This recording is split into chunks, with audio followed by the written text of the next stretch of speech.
करो शुरू भाई।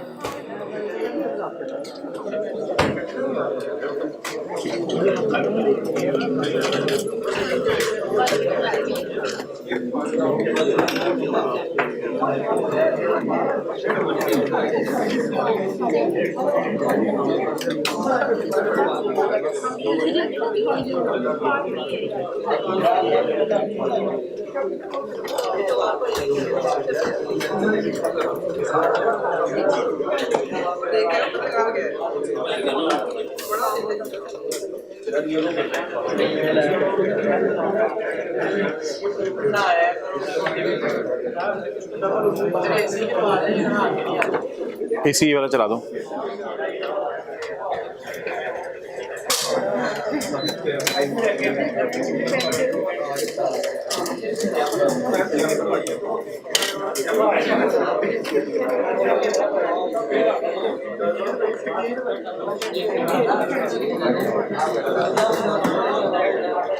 Page number 290, question number 4, Shaheen.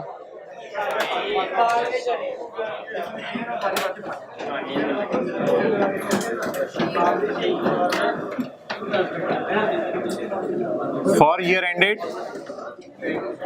Year and बताएं।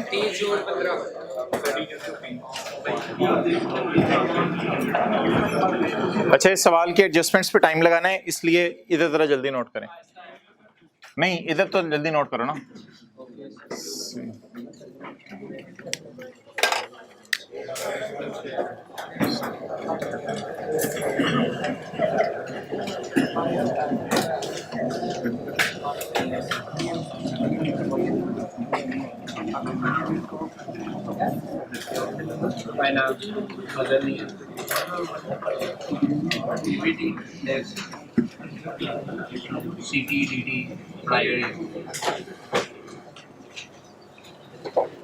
एक लाइन इधर छोड़ दीजिएगा, इधर देखें, एक लाइन इधर छोड़ दीजिएगा पैट से ऊपर।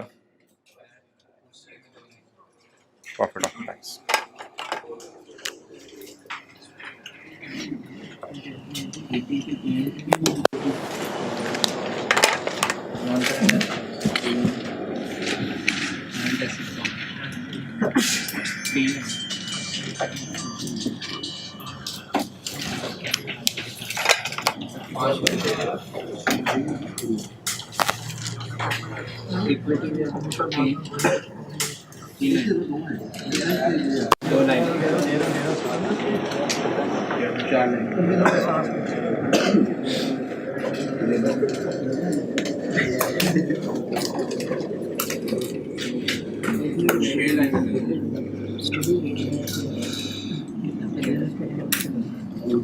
स्टेटमेंट एंड इक्विटी कितनी लाइनें? शेयर कैपिटल, शेयर प्रीमियम, ठीक है सर। नहीं, इस तरह।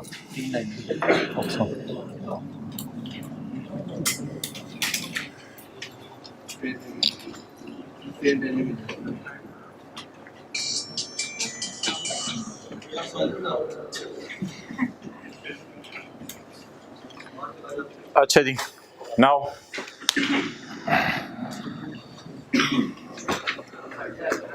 उधर ही रखो।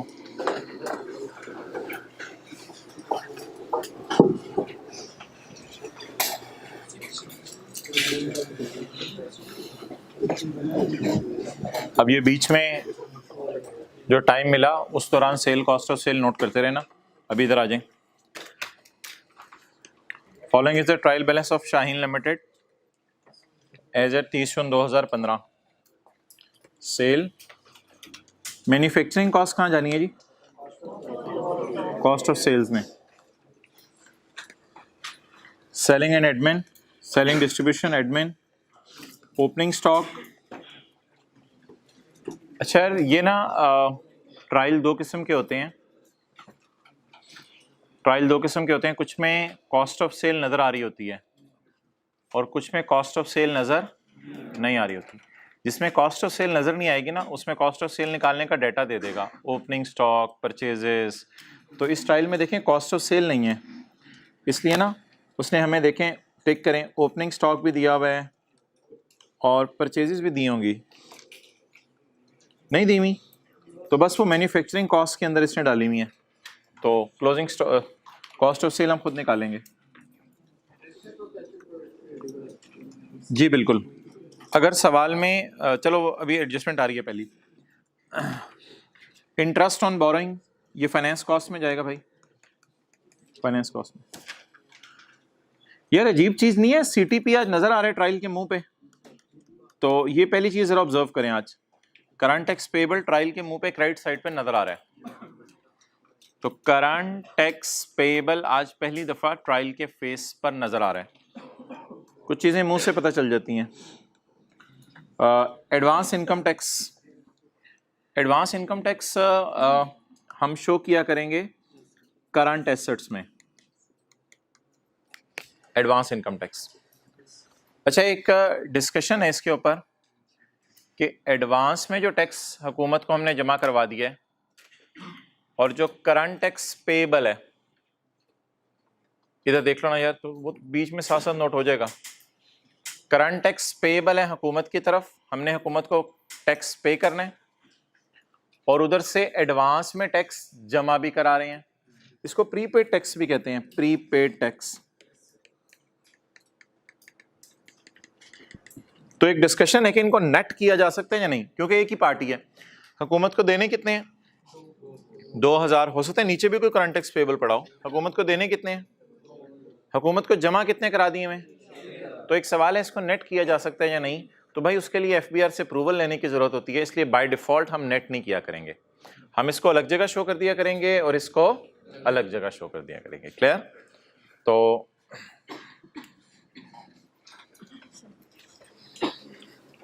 इसको आप लिख लें आगे, बस हम करंट एसेट्स में शो कर देंगे। पीपी आ रहा है, अकाउंट रिडक्शन आ रही है। अच्छा अभी ना सवाल ने बताया नहीं, ठीक है डन, जज़ाकल्लाह। सवाल ने बताया नहीं अकाउंट रिडक्शन का ओपनिंग है या क्लोजिंग है, तो अदर इन्फॉर्मेशन में देख लेंगे, रिडक्शन के रेट वगैरह दिए हुए तो रिडक्शन निकाल लेंगे, नहीं तो ये शायद ये क्लोजिंग ही हो। एक्सपोर्ट लाइसेंस इंटेंजिबल है, एक्सपोर्ट लाइसेंस, एक्सपोर्ट पे उंगली रख देना, लाइसेंस, लाइसेंस इंटेंजिबल है। डेटर आ रहे हैं, कैश एंड बैंक आ रहा है, प्रीपेमेंट्स आ रही हैं, ट्रेड पेबल्स आ रहे हैं, कोर्ट केस पेबल आ रहा है, कोर्ट केस के पैसे पेबल है। और भाई इसकी टेंशन नहीं लेनी, इसकी एंट्री हो चुकी है, ये लाइबिलिटी क्रेडिट हुई भी है। बाकी कोई डेबिट खर्चों में पड़ा होगा शायद, एडमिन एक्सपेंसेस में। तो यार सुई उधर ही अड़ी हुई है। 1 मिनट के लिए मैं ब्रेक ले रहा हूँ, जिसने वो नोट करने कर ले।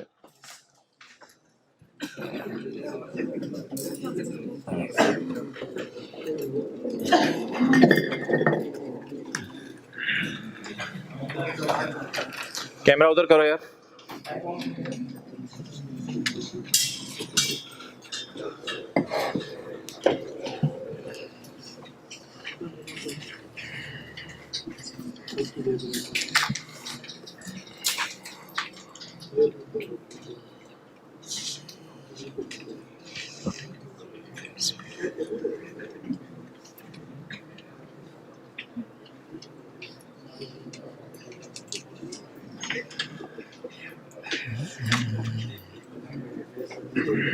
बस 15-20 सेकंड बाद ले आओ कैमरा इधर।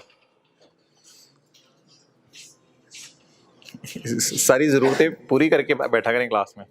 अच्छा ओके, आई रिपीट, लेट आने वाले जरा देखें पहले। करंट टैक्स पेबल भी हमें ट्रायल में नजर आ रहा है, हमने कोई एडवांस में भी टैक्स जमा करवाया हुआ है, तो मैंने कहा इनको नेट ना करें क्योंकि एफबीआर से इजाजत लेनी पड़ती है नेट करने के लिए, इसलिए एसेट और लाइबिलिटी को अलग अलग शो करें।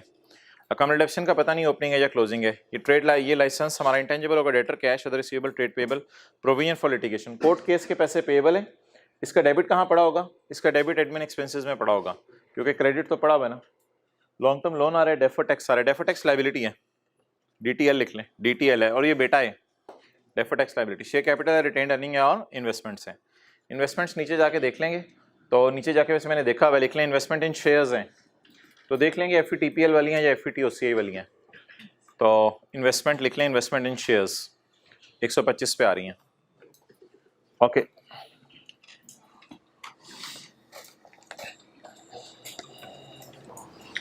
ज़रा मैं चाहता हूँ पहले हम रनिंग में आ जाएं, 1-2 एडजस्टमेंट्स करके, फिर पॉइंट 1 को इंशाल्लाह मैं करवाता हूँ 5-10 मिनट में।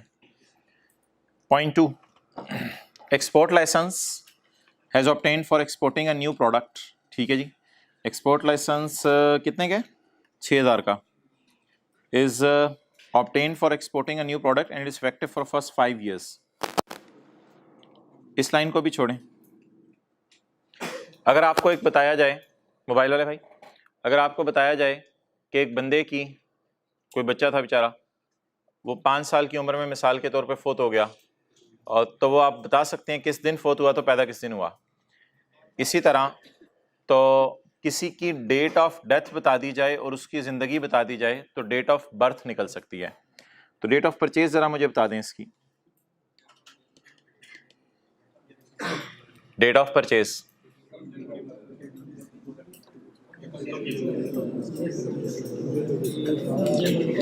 भाई इसकी लाइफ 5 साल है, अप टू 31 दिसंबर 19। हाँ, तो डेट ऑफ परचेज लिखें जी इसकी। 5 साल इस्तेमाल होगा ना, तो रिवर्स अगर चलना चाहें 5 साल इस्तेमाल होगा। एसेट की लाइफ का एंड बताया या खरीदने की तारीख बताई है? अप टू 31 दिसंबर 19 हमने साथ रहने, पूरा 19, रिवर्स चलें, पूरा 19, पूरा 18, पूरा 17, पूरा 16, पूरा 15। डेट ऑफ परचेज लिखें 1 जनवरी 15, मिसिंग थी सवाल में, 1 जनवरी 15। अच्छा एक चीज़ अब बताएं आप कि एसेट्स को अमोर्टाइज कब से करना शुरू करते हैं? जब वो अवेलेबल फॉर यूज़ हो या फिजिकली यूज़ हो? अवेलेबल फॉर यूज़ हो। हमने एक्सपोर्ट्स शुरू कब किए हैं? 1 जुलाई अगले साल। इस डेट को काट दें भाई, मुझे इस डेट से कोई कंसर्न नहीं है, ये इरेलीवेंट है, क्योंकि मैंने एसेट को तब से अमोर्टाइज नहीं करना होता जब से यूज़ होना शुरू हुआ है, बल्कि तब से अमोर्टाइज करना होता है जब से अवेलेबल फॉर यूज़ है। तो इसलिए मैं इसको 1 जनवरी 15 से ही अमोर्टाइज करूंगा। ओके, तो हमारा ईयर एंड बताएं क्या है? 1 जुलाई 14 को शुरू हो रहा है, ख़त्म कब हो रहा है? 30/15 को। मैंने ख़रीदा कब? 1 जनवरी। मेरी बला से अगले साल एक्सपोर्ट शुरू हो रही हैं, ये इस बात को फ़ारक करें। तो बता दें कितने महीने की अमोर्टाइजेशन निकालेंगे? 6 महीने की अमोर्टाइजेशन निकाल दें जी। ये लाइन तो काट देना, क्योंकि हमें इससे कंसर्न नहीं है कब से यूज़ शुरू हुआ, हमने क्या देखना होता है? कब से अवेलेबल फॉर यूज़। हाँ जी, अमोर्टाइजेशन कहाँ डालें? कॉस्ट ऑफ सेल में, एडमिन में, सेलिंग में? फिक्रा दोबारा पढ़ना पड़ेगा। एक्सपोर्ट लाइसेंस, एक्सपोर्ट क्या होती है पहले बताएं? एक्सपोर्ट क्या होती है? सेल होती है, और इंपोर्ट परचेज होती है। एक्सपोर्ट में अगर आप जो है वो एक्सपोर्ट ना करते, पाकिस्तान में बेचते, तो भी बेचने का कोई खर्चा आना था। तो अब आपने एक्सपोर्ट कर रहे हैं चीज, तो एक्सपोर्ट करना जब सेल है तो सेल डिपार्टमेंट के सारे खर्चे, ये सेल डिपार्टमेंट का डिसीजन था ना एक्सपोर्ट करना है, क्योंकि उनको इजाजत होती है सेल करने की, उन्होंने एक्सपोर्ट करने का सोचा, तो उनके जितने खर्चे हैं वो सारे सेलिंग एक्सपेंसेस में जाते हैं। तो वर्किंग नंबर 1 हो जाएगी हमारी क्या? Cost of sale. इसीलिए जरा रूम आपको शिफ्ट करवाया है, तो व्हाइट बोर्ड पे उधर मसला आ रहा था, स्क्रीन पे काम करना पड़ता हमें। वर्किंग 1, वर्किंग 2 एडमिन में, एडमिन कर लेते। नोट्स नहीं है इस सवाल में, इस सवाल में वर्किंग्स हैं, नोट्स नहीं है, यानी कि आप यहां से वर्किंग 1 अपने रजिस्टर पे शुरू कर सकते हैं।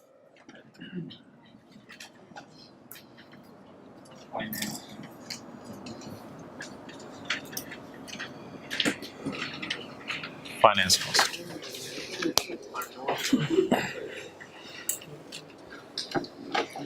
अगली 2 क्लासेस में हमने नोट्स के सवाल करने हैं। हमारे कौन कौन से नोट्स हो गए हैं? P&L वाले 6 हो गए हैं, डोनेशन वगैरह।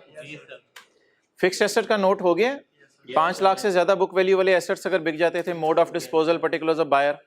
शेयर कैपिटल का डिस्क्लोजर हो गया, शेयर कैपिटल का, शेयर कैपिटल का ये पिछली से पिछली क्लास में किया था, शेयर कैपिटल का डिस्क्लोजर। अब हमारे करंट एसेट्स के और लाइबिलिटीज के डिस्क्लोजर आ गए हैं, वो हमने अगली और उससे अगली क्लास में करना है। फिर 2 दिन बाद IFRS 15 शुरू करेंगे।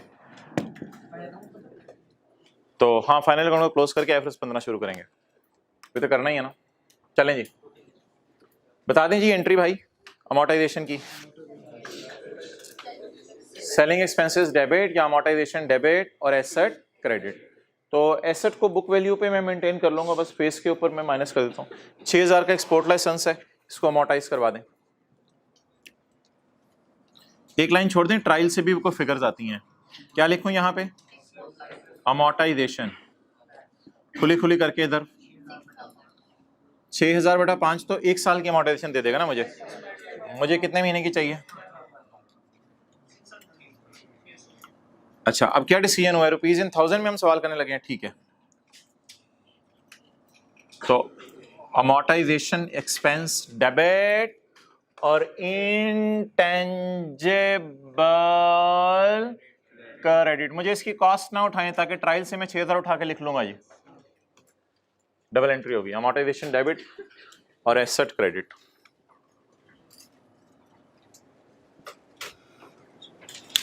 चलें आगे जी। क्लोजिंग स्टॉक पकड़े भाई, कितना है क्लोजिंग स्टॉक? 30 मिलियन। यार अभी तक किसी सवाल में क्लोजिंग स्टॉक अदर इंफॉर्मेशन में क्यों नहीं था? क्योंकि कॉस्ट ऑफ सेल दी होती थी ना उधर फेस के ऊपर ही, तो फेस पे क्लोजिंग स्टॉक। अभी क्लोजिंग स्टॉक की डबल एंट्री करनी पड़ेगी क्योंकि अदर इंफॉर्मेशन में है। तो क्लोजिंग स्टॉक आपको पता है, ये कॉस्ट ऑफ सेल जब निकाल रहे हो ना, उसमें सबसे एंड पे आता है क्लोजिंग स्टॉक। कितना जी? 30 मिलियन है यार। अब आपने डिसीजन क्या लिया, पहले मुझे ये बता दें। ये क्या है? Rupees in thousand. ये क्या है? Rupees in. आप बता दें मैं क्या करूं? ये मिसमैच है ना, इसी को मिसमैच कहते हैं। ऊपर डाटा 1000 में पड़ा हुआ है, नीचे मिलियन में। तो ये 30 मिलियन है, इसे अगर मैं रुपीज इन 1000 में लिखूंगा 30,000 होगा। तो ये पता चले, पूरा सवाल करके आपको पता चले ओहो यार रशीद आज तक गिरी होगी।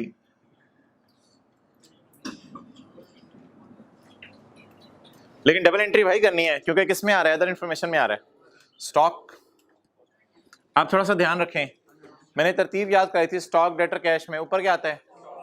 स्टॉक आता है। कितना जी? 30,000।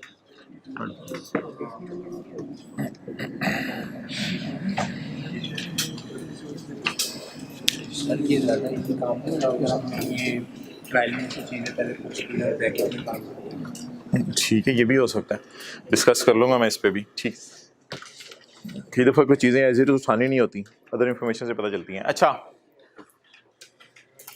Point number 4, details of PP are as follows.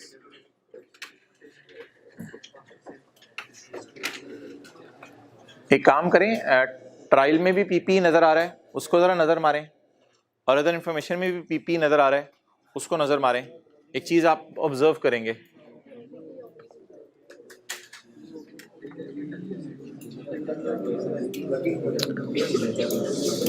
अच्छा जी, ऑब्जर्व हमने ये किया कि ट्रायल में ना लैंड बिल्डिंग प्लांट अलग अलग नहीं आ रहा। मुझे अच्छी तरह याद है पिछली 2 क्लासों में ना लैंड बिल्डिंग प्लांट अलग अलग आ रहा होता था। इसने क्या किया है? इसने लैंड बिल्डिंग प्लांट अलग अलग नहीं दिया, बल्कि इसने क्या दे दिया? सिर्फ पीपी। और ये फिगर 86,000 की ना लकीली ये मैच कर रही है। जरा देखें, ये क्लोजिंग कॉस्ट आ रही है हमारी या ओपनिंग कॉस्ट आ रही है? ओपनिंग कॉस्ट आ रही है। साल एडिशन डिलीशन है ही कोई नहीं सवाल में। तो ये जरा टोटल करके देखें इसका कितना आ रहा है? 86,000। अच्छा ये देखें, रुपीज इन 1000 में दे दिया, फिर इसने मिलियन में चलते चलते ये रुपीज इन 1000 में। अच्छा जी, तो ये टोटल ऊपर वाला टोटल मैच कर रहा है। लेकिन अदर इंफॉर्मेशन में ब्रेकअप देना क्यों जरूरी था? ताकि हम डेफिसिएंट हालेक के अलग अलग निकाल सकें। तो अदर इंफॉर्मेशन में इसलिए इसने ब्रेकअप दे दिया। यार ये क्या है? प्लांट एंड इक्विपमेंट में कहते हैं एक चीज तो फुली डेप्रिशिएट हो चुकी है, तो फिर इस 3000 वाली को भी डेप्रिशिएट करना है या बकाया को? बकाया को डेप्रिशिएट कर लेंगे। तो इसमें 30 माइनस 3 27 को डेप्रिशिएट करेंगे। एस्टिमेटेड लाइफ 20 साल 10 साल। अब देखना पड़ेगा डेप्सियन कहाँ कहाँ डालनी है। स्ट्रेट लाइन मेथड यूज करिए। Company depreciation is allocated to manufacturing distribution and admin cost 75 15 and 10। चलें जी, बिल्डिंग के डेप्सियन निकालना है। मेथड कौन सा है यार? यूजफुल लाइफ बस दी हुई है, स्ट्रेट लाइन मेथड लगाएं। यहाँ लिखा भी हुआ स्ट्रेट लाइन मेथड है। बिल्डिंग को डेप्रिशिएट करें जी, 36,000 को 20। अच्छा वैसे मुझे बता दें जरा, बिल्डिंग की डेप्रिसिएशन टोटल कितनी आ रही है? Cost divided by life 1800। अब एंट्री की पोस्टिंग करवाएं, 1800 की पोस्टिंग करवाएं। हाँ जी बिल्कुल, इसमें से एक लाइन ट्रायल के लिए मैं छोड़ दूं, डेप्रिसिएशन बिल्डिंग 1800 ज़रब 75%। तेरा 50 नहीं, मेरा 50, लड़ाई ना करिए भी मेरे से। तेरा 50, चल तेरा 50 कह रहा है। अच्छा एडमिन में ये पेपर में इजी मार्क्स होते हैं जो हमने जल्दी जल्दी गेन करने होते हैं। एडमिन का 10 है, 180।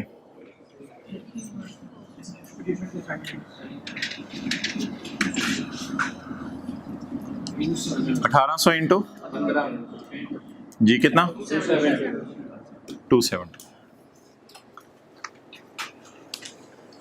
एंट्री की कौन सी साइड पोस्ट हो गई? पहले डेप्सिशन की एंट्री बता दें, डेप्सिशन डेबिट अकाउंट डेप्सिशन, तो एंट्री की कौन सी साइड पोस्ट हो गई? डेबिट। अब कौन सी पोस्ट करनी है? क्रेडिट साइड पोस्ट करनी है, तो क्रेडिट साइड में पोस्ट कर देता हूं। वर्किंग नंबर 5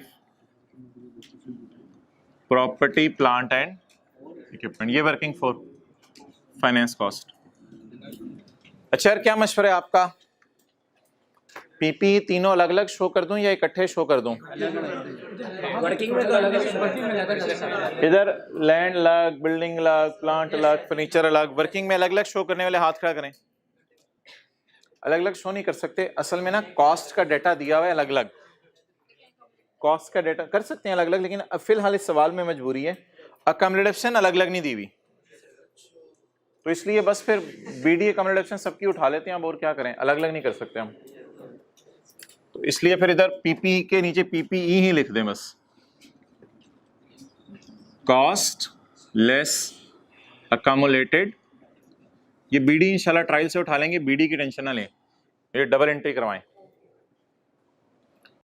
यार 1800 अब डबल एंट्री पूरी होगी। आप इधर आओ,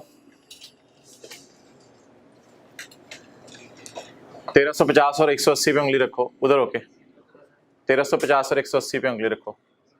ये दोस्तों भाईजान ये बताएं, ये डेबिट इम्पैक्ट पोस्ट हो रहा है या क्रेडिट? अब मैं क्रेडिट डालने लगा हूं।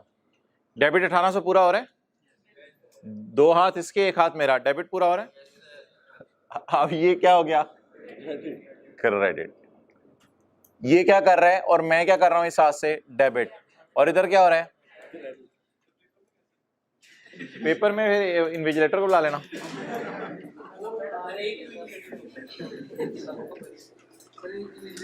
अच्छा अगली वापस आ जाओ। अगली 30,000 पे डेप्रिसिएशन करनी है, 30,000 माइनस 3 पे 27,000 पे, तो 27,000 उसमें 3 तो फुली डेप्रिशिएट हो चुके हैं। उनको जिस जग में पानी नहीं है उसमें से पानी क्या निकालना, तो 3,000 ऑलरेडी फुली डेप्रिशिएटेड है। 27,000 ज़रब नहीं, लाइफ दी हुई है, कितनी आ गई? अब इसको अगेन तोड़ना पड़ेगा 2700 को।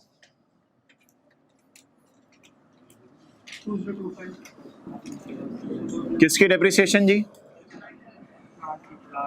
यार ये जी प्लांट है जो तीनों जगह यूज हो रहा है, मर्जी है इनकी, वरना प्लांट की बाय डिफॉल्ट कहां डालनी होती है? कॉस्ट ऑफ सेल में। लेकिन अब वो खुद कह रहे हैं, फिर ये प्लांट नहीं, जनरेटर वगैरह शायद इधर कोई बड़े होंगे, ये रीजन हो सकती है। डेप्रिसिएशन प्लांट, अच्छा निकली कितनी है? 2700। अब खुद ही लगवा दें मुझे, 2025 270, ये डेबिट पोस्ट हो गया। अब क्या पोस्ट करना है? 2700। दोबारा आ जाए यार, इनको समझ नहीं आ रही कुछ को। सही जगह पे हाथ रखें। हाँ, ये क्या पोस्ट हो गया जी? ये जो इसकी 2 उंगली है, मेरी 1 उंगली, ये 2700 बन गया। 2700 डेबिट और 2700 क्रेडिट।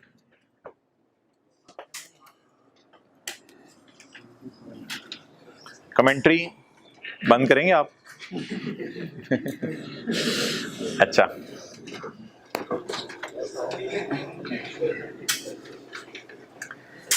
पॉइंट नंबर 5 आप पढ़ें, फिर मैं एक सवाल पूछूंगा। पॉइंट 5,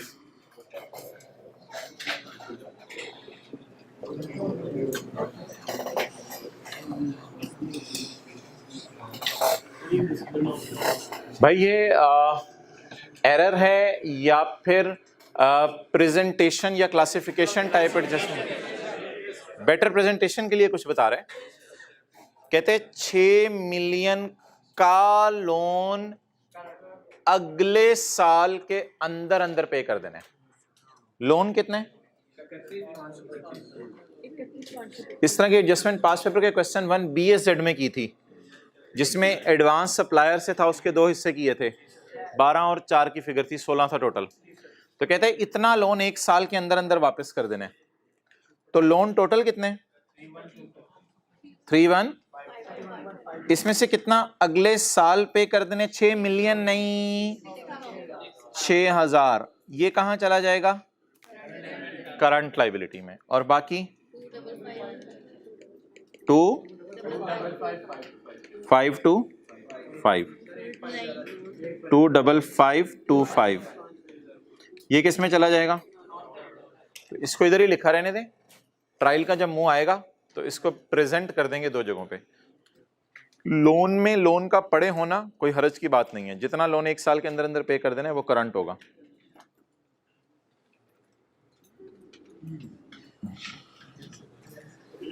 ओके,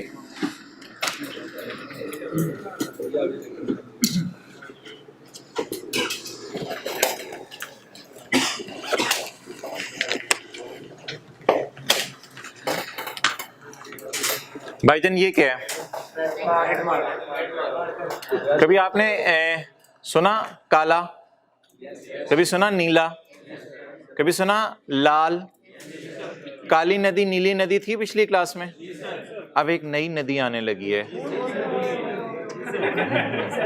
कौन सी नदी? लाल नदी। अच्छा, मैं एडजस्टमेंट्स अपनी तरतीब से करवा रहा हूँ, सवाल की तरतीब से नहीं करवा रहा, ताकि एक दफ़ा हम रनिंग में आ जाएं, फिर इंशाल्लाह देख लेते हैं चीज़ों को। जी हजरात, करें आप खुद ही पढ़ें आखिरी adjustment.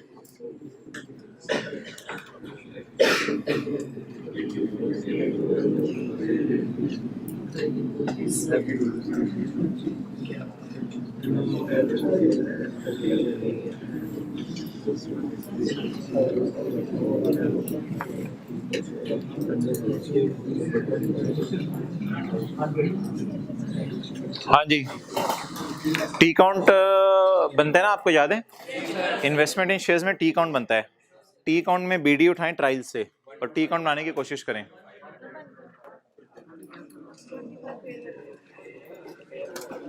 The company has made an investment in Mayfair Limited। यार लिखा हुआ शेयर्स या डिवेंचर्स? यार वैसे वाजे तौर पे नहीं लिखा हुआ इन मेफेयर लिमिटेड, फिर शेयर्स ही होंगे। अब और क्या है, डिवेंचर होते हैं तो फिर इंटरेस्ट रेट वगैरह भी देता ना इफेक्टिव, तो फिर investment in shares of Mayfair. The company has made an investment in shares of Mayfair during the year, has made it during the year, इस साल इन्वेस्टमेंट्स की हैं, and irrevocably elected at initial recognition to be measured at fair value through OCI। तो हमने सोचा है OCI पे जाना है, लेकिन इससे वापस कभी नहीं आएंगे अब। तो ये पहली क्लास थी, लेक्चर 1 हमारा। The fair value as at year end was ₹100 million. Working number 6। कौन सा अकाउंट बनाएं? ट्रायल में बैलेंस कितना आ रहा है? 120 5। अच्छा, कैरी डाउन कितना है? 100। तो इसका मतलब है फेयर वैल्यू एडजस्टमेंट अकाउंटेंट ने नहीं की ना, वरना तो 100 पे नजर आ रहा था ट्रायल में। तो फेयर वैल्यू इनकी कितनी होगी साल के एंड पे? अच्छा, फिर इसको ऐसे कर लो ना यार, 1,25,000। नहीं, देख लेने दो, ये सवाल में एरर है, सवाल में एरर है बिल्कुल, इतना जमीन आसमान का फर्क नहीं है, मुझे याद आ गया पिछली दफा भी एरर पकड़ी गई थी, ये सवाल में एरर है। ये 1,25,000 है, ये 1,25,000 है, तो इसको आप कर लें इतने ऊंचे शेयर नहीं जा सकते अभी, सवाल सही कर लें, ₹1 लाख। कुछ नहीं करना, सवाल सही कर लें, सवाल सोल्यूशन अल्लाह का शुक्र है सही है, सोल्यूशन में मसला नहीं है। उधर ऐसा नहीं होगा ना, वरना इन्विजिलेटर मैंने बताया मिलता उधर होता है। अच्छा, तो ऊपर कितना पड़े? 1,25,000 और नीचे 1 लाख। और हम सवाल किसमें? सवाल में एरर है, बस बात खत्म होगी मेरी, इसको काट के फिगर सही कर लें जी। क्या? हाँ, ट्रायल में अगर आ रहा हो 125 और अदर इंफॉर्मेशन कह रही हो कि फेयर वैल्यू इनकी अब 1 लाख रह गई है, तो ट्रायल वाली फिगर को सही माने या अदर इंफॉर्मेशन वाली? अब ट्रायल वाली फिगर पकड़ी, अदर इंफॉर्मेशन वाली डाली। आप बता दें ये गेन P&L में जाने OCI में? मुझे याद पड़ा है कि यहाँ पे हम गेन या लॉस जो भी है, मुझे याद पड़ा यहाँ पे हम 3 लाइनें लिखते होते थे, पता नहीं कितने लफ्ज डालते थे हम। फेयर वैल्यू रिजर्व, बैलेंसिंग, यहां 3 बातें लिखते होते थे।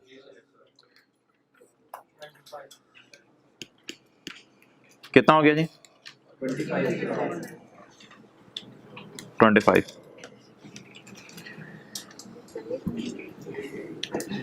अब इसको सही कर लेना यार।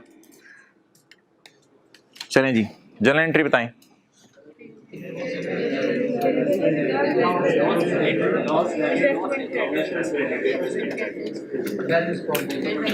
Fair value reserve in OCI, तो 125 की एंट्री नहीं करनी, वो ट्रायल में नजर आ रहा था। Fair value reserve in OCI debit, investment, credit. Blue marker याद है? लेकिन यार अब ना ब्लू मार्कर की जरूरत नहीं होगी, इसमें नदी नहरों से होके ना ये चीज सही पहुंच जानी है। अब ब्लू मार्कर की जरूरत नहीं है, नदी नहरों से होके ये समंदर में ऑलरेडी पहुंच जानी है। लेकिन अगर आप फिर भी यू स्टिल वांट, तो मैं लिख देता हूं इसका बैलेंस, और ये बैलेंस अगर होता है बैलेंस शीट में जाता है ब्लू मार्कर वाला, लेकिन अभी नदी नालों से पहुंच जाना है वो बैलेंस शीट में। लेकिन लिख लें बैलेंस इन OCI, बैलेंस इन OCI नुकसान है, नुकसान है 25 का।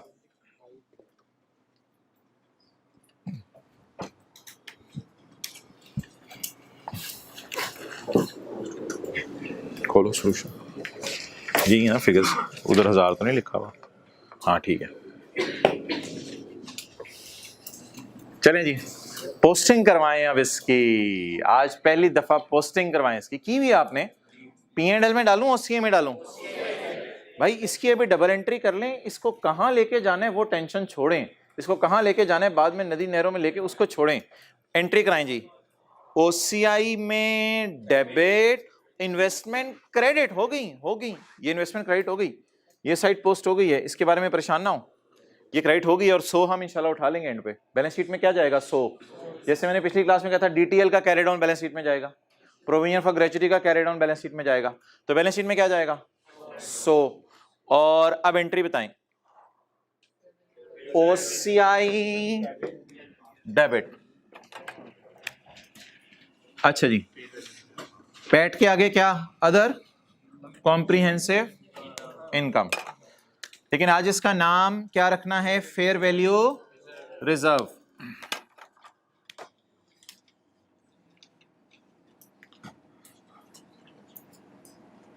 रिवैल्यूएशन सरप्लस या फेयर वैल्यू रिजर्व? फिर नीला आज कोई नहीं है, आज एसेट रिवैल्यू नहीं होना, आज काले और लाल को लेके जाएंगे, इसलिए आज एक नया कॉलम यहां डालेंगे, सरप्लस या फेयर वैल्यू रिजर्व, बिल्कुल उसी तरीके से। लेकिन 25 क्या है? नुकसान है। डबल एंट्री सर आपने की नहीं, ठहर जाए भाईजान, ये डबल एंट्री है। Loss in OCI debit, investment credit. और अगर आपको ज्यादा शौक हो रहा है कैरी डाउन अभी उठाने अभी उठा लें, आपकी मर्जी है, कैरी डाउन 100 का उठा लें, नॉन करंट एसेट्स में डाल दें, इन्वेस्टमेंट्स।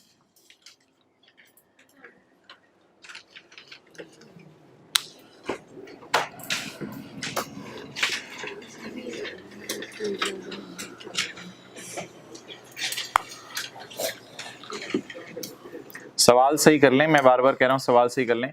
₹1 लाख है,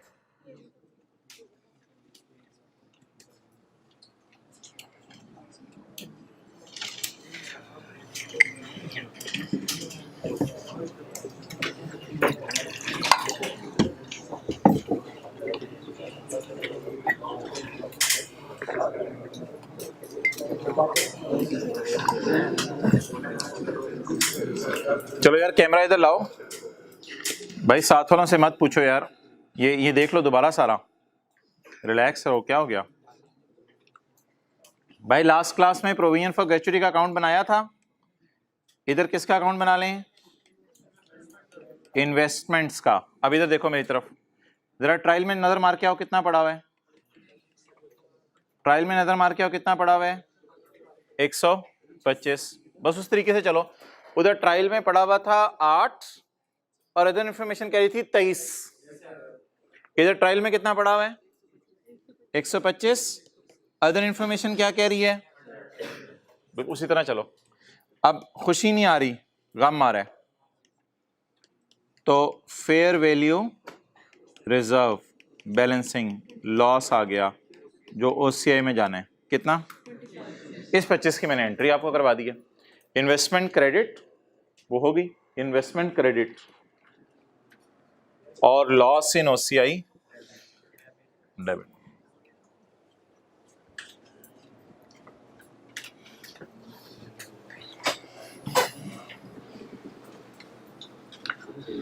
पॉज करो,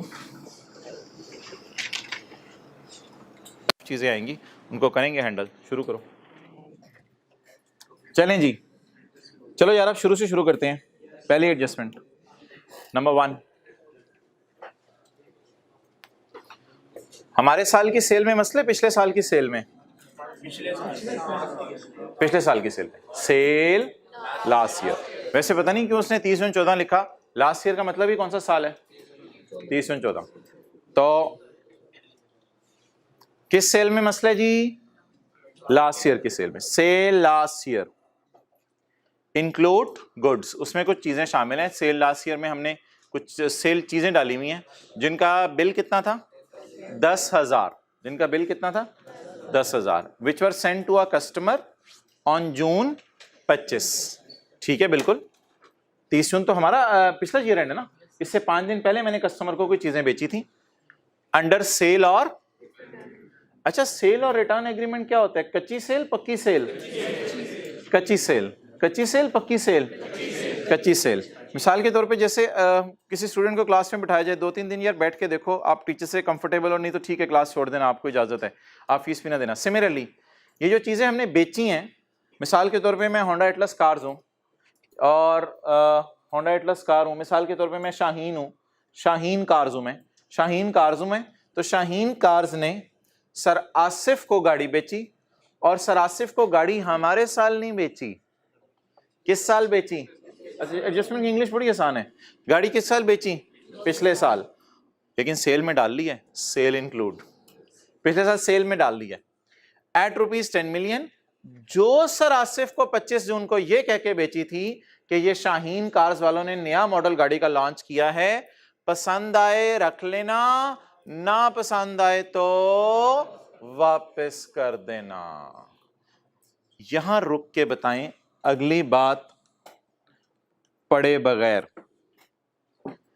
क्या ये पिछले साल की सेल में इंक्लूड होना चाहिए था? क्या 25 जून को सेलर कंफर्म था कि ये चीजें बिक गई हैं या डाउटफुल था? उसके मुंह से क्या फिक्रा निकल के एग्रीमेंट पे लिखा गया था, जिस एग्रीमेंट पे साइन हुए होंगे कि भाईजान ये चीजें मैं आपको 25 जून को बेच रहा हूं, अगर ना पसंद आई तो आपको इजाजत है, आप इसे क्या कर देना, वापस कर देना। क्लियर? अच्छा जी, अब आप मुझे बता दें, पिछले साल की गलती मजबूरन हमें इस साल सही करनी पड़ेगी, क्योंकि इस साल हमें पता चली है। तो पिछले साल की गलती हमें किस साल सही करनी पड़ेगी? हमारे साल खड़े होके। सेल को रिकॉर्ड करूं या सेल को उल्टाऊं? क्या मशवरा आ रहा है? सेल में पड़ी हुई है, तो सेल को क्या करूं? उल्टाऊं। चलें जी,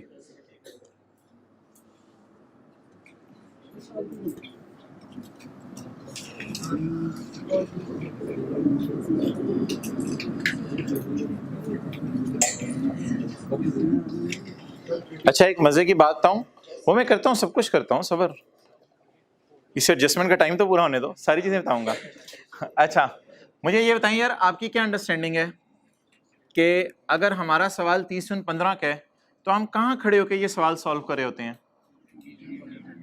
नहीं यार, आपने IAS 10 पढ़ा हुआ है, मेरे ख्याल से जनवरी फरवरी में हम ऑडिटर्स के साथ बैठे होते हैं और गपशप मार रहे होते हैं और फाइनेंशियल स्टेटमेंट हमारे हाथ में होती हैं और हम यहाँ पे खड़े होते हैं, ठीक है जी, क्योंकि 30/15 की रात को पॉसिबल नहीं है ये सारी एडजस्टमेंट्स करना और सारा डाटा लेना। तो इसके बाद जनवरी फरवरी में ऑडिटर्स आते हैं, सारी फाइनेंशियल स्टेटमेंट्स हमारे हाथ में होती हैं, ठीक है। तो हम यहाँ खड़े होते हैं और यहाँ खड़े होके जो है वो हम 30/15 के अकाउंट्स फाइनल कर रहे होते हैं। यहाँ खड़े होके पिछले साल की गलती पता चली, यहाँ खड़े होके किस साल की? ऐसा भी तो हो सकता है यहाँ खड़े होके पता चले 2 सालों से एक एसेट डेप्रिशिएट नहीं हुआ, ये भी तो हो सकता है। तो गलती तो कोई भी हो सकती है। तो यहाँ बैठ के आपको 6 साल पुराने गुनाह याद आ रहे हैं, आप अल्लाह से माफी मांग रहे हैं। तो यहाँ बैठे बैठे आपको किस साल की गलती पता चल गई? पिछले साल की। अच्छा जी, ये चीजें बेची किस दिन थी सर आसिफ को? 25 जून 2014 को। क्या इसको सेल में डालना चाहिए था या नहीं डालना चाहिए था? लेकिन हम सेल में डाल चुके हैं, तो रेक्टिफाइंग एंट्री बताएं। अभी ये मेरे से ना पूछेगा मैं किस साल में एंट्री कर रहा हूं, मैं बस एंट्री पूछ रहा हूं।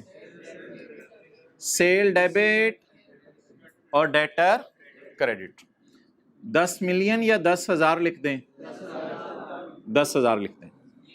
अच्छा क्या? हाँ ये रेक्टिफाइंग एंट्री में कर रहा हूं। रिटेन्ड अर्निंग वाला कॉन्सेप्ट अभी मैं कर देता हूं एक्सप्लेन, पहले मुझे जरा एंट्री करवा लेने दे, पहले मुझे एंट्री करवा लेने दे। अच्छा रिटेन्ड अर्निंग इनको पता नहीं कहां से याद आ गई, शायद आइए सेट किसी दिन इन्होंने पढ़ लिया था, छोड़ें। अच्छा अब आप मुझे बता दें मोहतरम, क्या सेल में सेल जानी चाहिए, कच्ची सेल या नहीं जानी चाहिए? तो मुझे कैसे पता चला कच्ची सेल है? तो सेल में क्या करूं, पड़ी रहने दूं या निकाल दूं? सेल से निकाल दी। अच्छा मुझे ये बताएं, क्या कभी एक एंट्री का किसी दूसरी एंट्री पे इंपैक्ट होता है? बिल्कुल होता है। एसेट्स का इंपैक्ट डेप्रिसिएशन पे होता है, कंसोलिडेशन में करते थे, एसेट रीवैल्यू होता था तो डेप्रिसिएशन भी छेड़ते थे। इसी तरह डेटर का effect provision for doubtful debt पे भी ऐसे होता है। इसी तरह एक एंट्री का दूसरी एंट्री पर अक्सर आपने अकाउंटिंग में देखा होगा इफेक्ट होता है। तो अगर कभी पेपर में ना जीपी परसेंटेज वगैरह दे देना, तो फिर आपने सेल के साथ एक जुड़ी हुई एंट्री करनी है, कॉस्ट ऑफ सेल। अगर जीपी परसेंटेज ना दे तो फिर कोई टेंशन की बात नहीं, लेकिन अगर जीपी परसेंटेज दे दे तो सेल के साथ जुड़ी हुई एंट्री किसकी करनी है आपने? कॉस्ट ऑफ सेल की। क्लियर? अच्छा अब मुझे बता दें, एक लाइन में और आपके सामने अब खोलने लगाऊं, एट कॉस्ट प्लस 20%।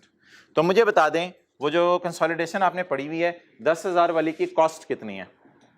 ये तो सेल प्राइस है ना यार, cost plus profit is equal to cell.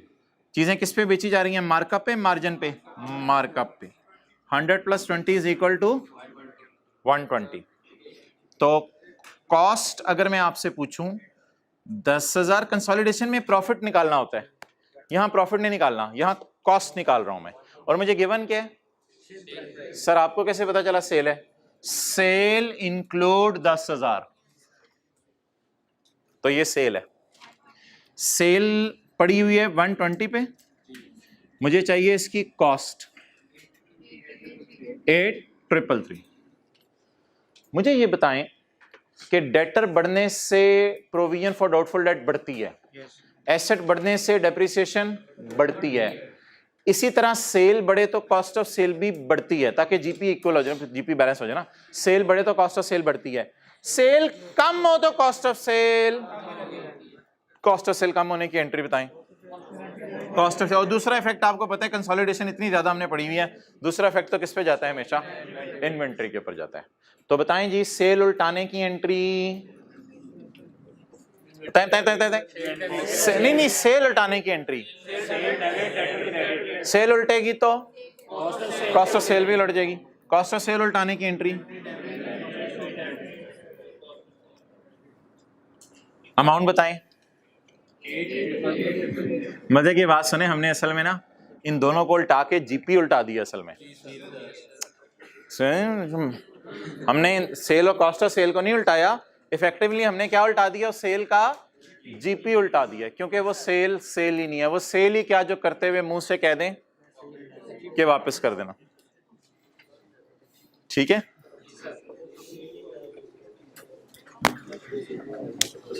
जी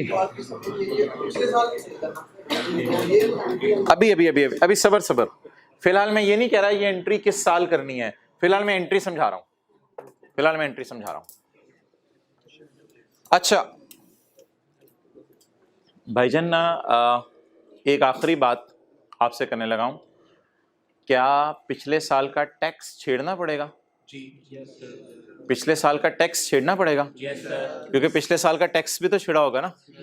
तो ये असल में पढ़ाया जाता था पहले आईए सेट में, कि जब भी कोई पिछले साल की गलती सही होती है तो जाहिर बात है यार, पिछले साल की सेल से, पिछले साल का सेल गलत है, पिछले साल के पीपीटी गलत है, पिछले साल के पीपीटी गलत है, पिछले साल के टैक्स गलत हैं। अब आइए सेट में इस पे एक मुकम्मल बहस है कि करंट टैक्स को छेड़ें या डेफर्ड टैक्स को छेड़ें। ये बहस अभी मैं नहीं कर रहा, फिलहाल मैं डेफर्ड टैक्स को छेड़ने लगा हूं। वो मेरी मर्जी, फिलहाल मैं करंट को छेड़ूं डेफर्ड को छेड़ूं, इससे आपको भी कंसर्न नहीं होना चाहिए। आपको सिर्फ मुझे हेल्प करवानी है कि टैक्स इस एंट्री की वजह से कैसे हिट होगा। थोड़ा सा ये सेट का कॉन्सेप्ट आपको देने लगा हूं, लेकिन इतना आसान है कि आप जो है वो रिलैक्स हो जाएंगे देखते ही।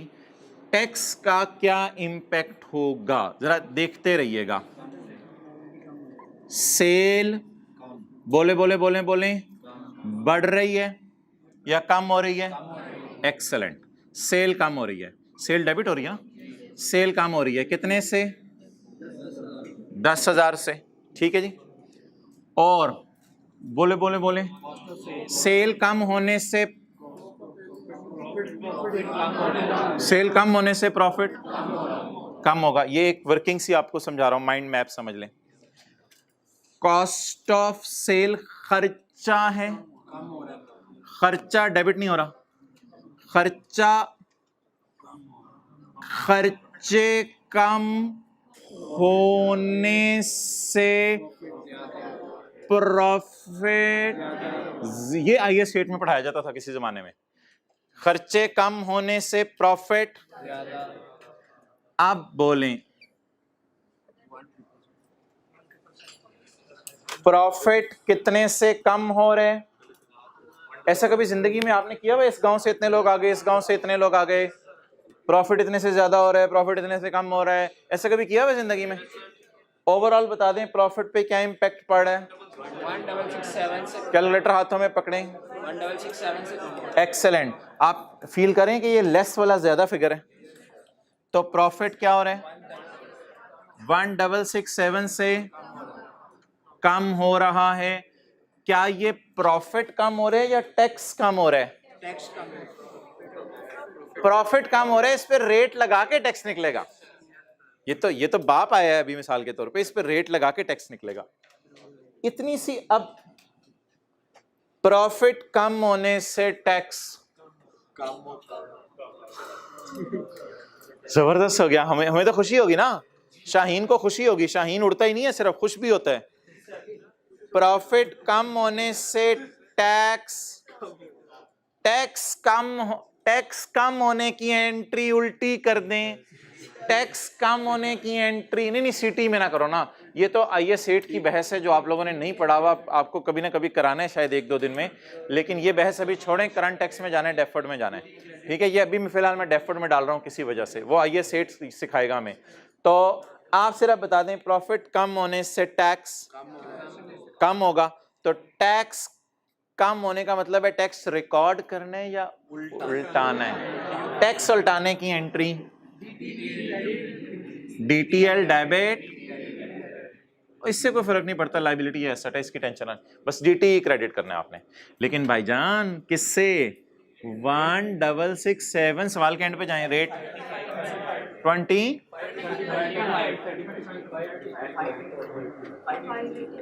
580 583। ना भाईजान ऐसे कोई नहीं, आप जरा समझिएगा मैंने इन दोनों एंट्री से ये कैसे बनाया है, थोड़ा सा फोकस करें, आखिरी दफा करें। सेल 10,000 से बोलें कम हो रही है, सेल कम होने से, ऐसे कंप्यूटर नहीं बोल रहा होता, सेल कम होने से प्रॉफिट कम होगा। क्लियर? अच्छा तरीके से चलने देना। कॉस्ट ऑफ सेल खर्चा होता है या, प्लीज मुझे रहने दे, आप गड़बड़ हो रही है। कॉस्ट ऑफ सेल खर्चा होता है या इनकम होती है? खर्चा क्रेडिट हो रहा है, खर्चे कम हो रहे हैं, खर्चे कम होने से प्रॉफिट बढ़ जाता है। अब आपने इधर आ जाना, 10,000 से प्रॉफिट और 8,333 से प्रॉफिट, इसके नीचे ऐसे अंडरलाइन लगानी है आपने। बताएं जी प्रॉफिट पे ओवरऑल इंपैक्ट कितने से कम हो जाएगा? 166 प्रॉफिट कम हो जाएगा। अगला इफेक्ट मैं आज आपसे पूछ रहा हूं, प्रॉफिट्स कम होने से बिजनेसमैन के टैक्स कम हो जाते हैं, तो प्रॉफिट कम होने से टैक्स कम होता है, इसलिए मैंने उल्टी एंट्री की है,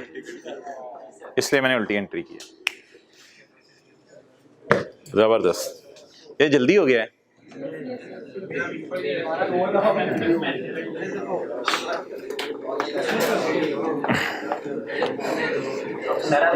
इसी स्पीड से आप चलते रहे तो टाइम फारिग हो जाएंगे। करेंगे।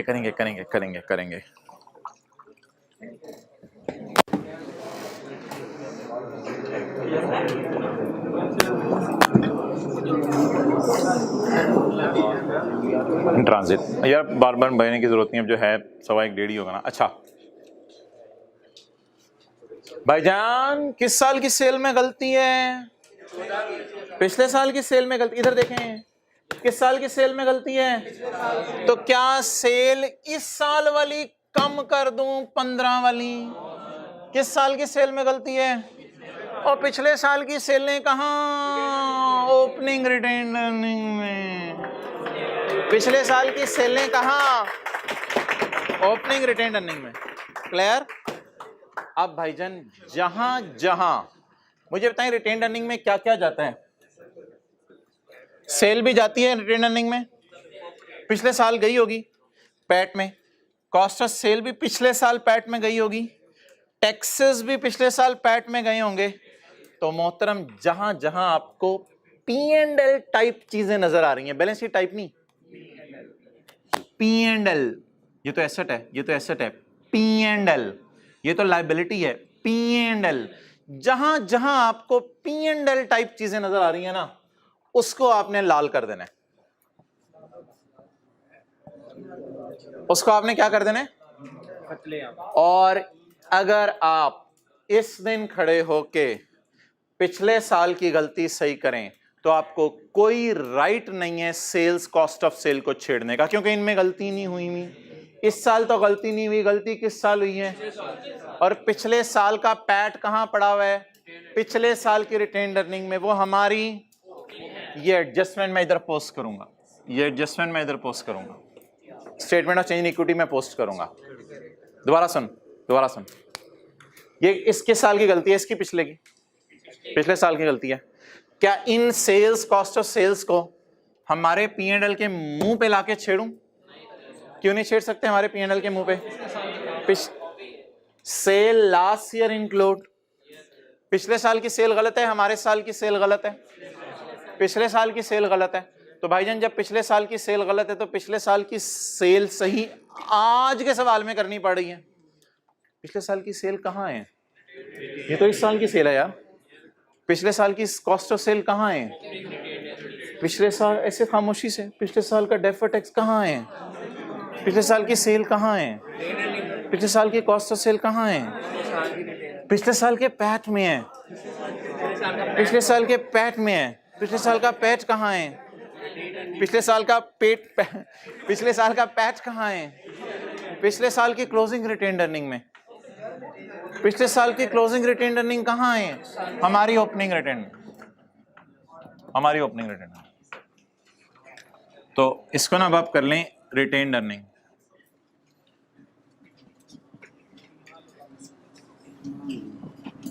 रिटेन्ड अर्निंग, और एक हिंट लिखें, P&L वाले आइटम्स को काट के रिटेन्ड अर्निंग लिखना है। P&L, डेटर तो बैलेंस शीट का, इन्वेंट्री बैलेंस शीट का आइटम है, DTL बैलेंस शीट का आइटम है। P&L वाले आइटम्स को काट के रिटेन्ड अर्निंग लिखा करना है। P&L वाले आइटम्स को काट के रिटेन्ड अर्निंग लिखा करना है।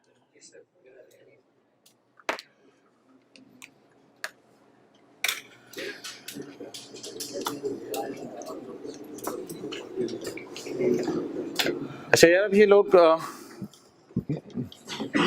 यार ये बड़ी बिस्ती होती है, ये एंट्री जब ऑडिटर्स करते हैं ना तो बड़ी बिस्ती होती है। ऑर्गेनाइजेशन की भी लोगों के सामने बिस्ती होती है, ऑडिटर्स की भी बिस्ती होती है।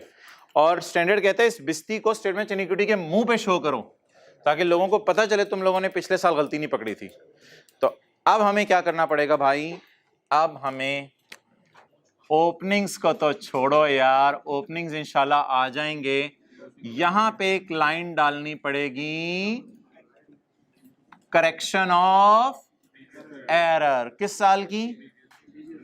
Past year error correction, past year error correction. हम माशाल्लाह आपको डेबिट क्रेडिट तो पोस्ट करने आते हैं, शुरू कराएं। Debit retained earning, debit. Retained earning किस किस्म का अकाउंट होता है? Credit, retained earning, debit. जरा देखते रहिएगा, retained earning, debit.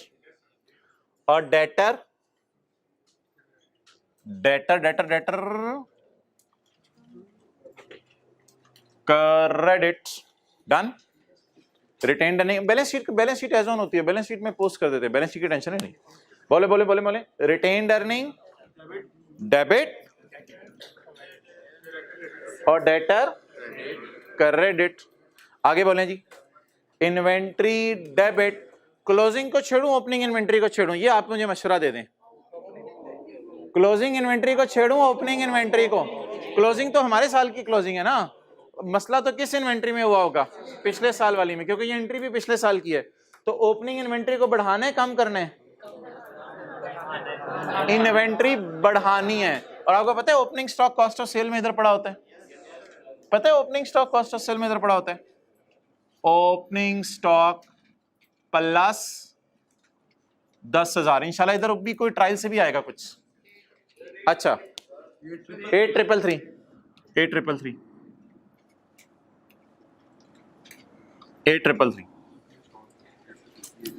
Retained earning credit, किधर देख, इधर रिटेन्ड अर्निंग क्रेडिट प्लस 8333। बोले बोले बोले आप आखिरी एंट्री तो करवा दें। DTL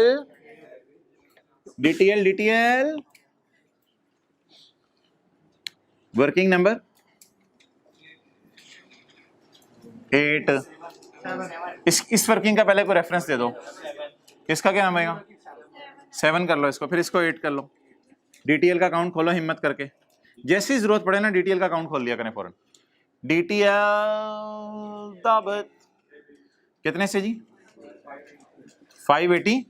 जो मर्जी नाम रखो इसका, एरर करेक्शन नाम रखो, नाम में कुछ नहीं रखा, बस एरर करेक्ट हो रही है जो मर्जी हो रही है।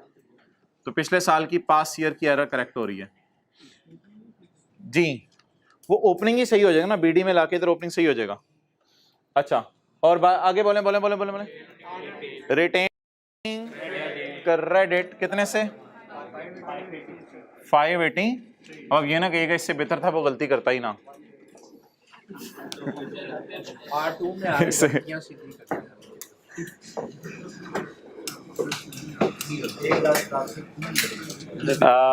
रिटेन अर्निंग का इम्पैक्ट आपने बताया, कितना बताया?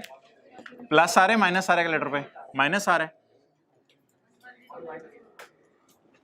माइनस आ रहा होगा ना? हाँ 1084। ये स्टेटमेंट इनिक्विटी में एक नई लाइन आज पड़ गई है, पास ईयर एरर करेक्शन। और ये किस में सही किया करनी है? ओपनिंग में। ओपनिंग के नीचे एक नई लाइन डला करेगी, ओपनिंग के नीचे नई लाइन डला करेगी।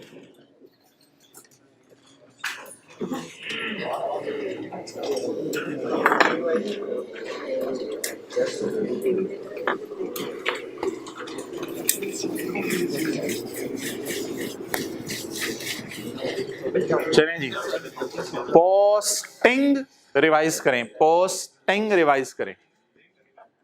अच्छा, मैं आपसे अब 4 बातें करने लगा हूं बारी बारी तरतीब से। क्या पिछले साल की सेल में ऐसी सेल पड़ी होनी चाहिए जो हमने बेचते हुए कहा है कि ये सेल वापस कर सकते हो? नहीं पड़ी होनी चाहिए। इस वजह से मैं 2 फिक्रे बोलूंगा, सेल और कॉस्ट ऑफ सेल उल्टा दें। डन? सेल और कॉस्ट ऑफ सेल। इसके बाद इसका टैक्स इंपैक्ट सोचें। टैक्स इंपैक्ट सोचने के लिए थोड़ी सी मेहनत करनी पड़ी।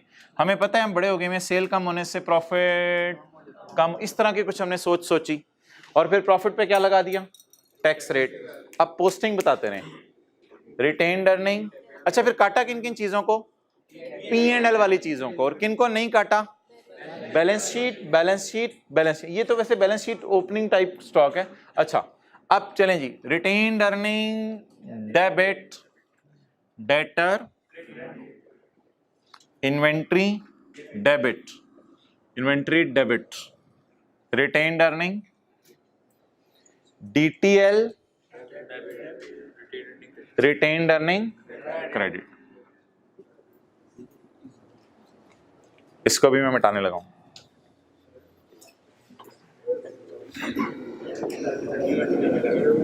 ये पोस्ट हो गई एंट्री।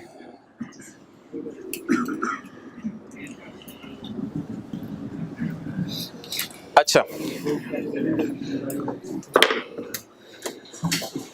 यार ये आगे देखें क्या लिखा हुआ है। सर आसिफ को वैसे हमने कहा था पिछले साल के आपका दिल चाहा तो इस साल वापस कर जाइएगा, कहा था। ओ तेरी खैर, वो वापस कर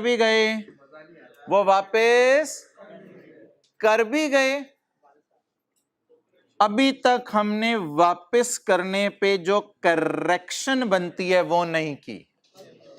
ओ भाईजन, शुक्र है आपने कुछ नहीं किया, वरना अगले साल भी आप कुछ कर देते तो हमने तो लुट जाना था। कहते जब चीजें वापस आई ना ये हमारा साल है माय डियर। कहते जब चीजें वापस आई ना हमारे साल, तो मैंने फिर कुछ नहीं किया, शुक्र है, बस जो पिछले साल इसने किया था वो मैंने उल्टा दिया। That was enough। जो पिछले साल में इसने किया था वो मैंने उल्टा दिया, शुक्र है इस साल इसने कुछ कर नहीं लिया। अगर खुदा ना खास्ता इसने इस साल सेल रिटर्न बुक कर ली होती ना, इस साल सेल रिटर्न बुक कर ली होती, तो फिर इस साल सेल रिटर्न बुक कर ली होती, वो नया स्यापा होना था। तो बताएं इस साल इसने चीजें वापस आने पे क्या किया? कुछ भी नहीं किया। तो अब अल्लाह का शुक्र है इस साल कुछ होना भी नहीं चाहिए, क्योंकि सेल पिछले साल गलत बुक हो गई थी और पिछले साल ही हमने जाके उसको क्या कर दिया। पिछले साल जाके सही करने का तरीका क्या होता है? टाइम मशीन में बैठे पिछले साल जाके सही करने का तरीका क्या होता है? रिटेन्ड अर्निंग को ऐसे छेड़ दें, रिटेन्ड अर्निंग को, ये पिछले साल की सेल सही।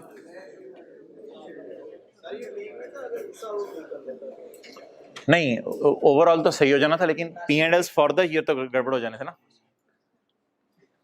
समझ आ गई? डेप्रिसिएशन पिछले साल भूल गए, इस साल डाल दी तो पिछले हाँ, अब इसका कुछ नहीं करना। कहते हैं इस साल आने पे मैंने कुछ भी नहीं किया। अच्छा एक चीज यार बताएं मुझे, एक सवाल आपसे पूछता हूँ, सेल ऑन रिटर्न की आपको मैंने वैसे रिवीजन करानी है।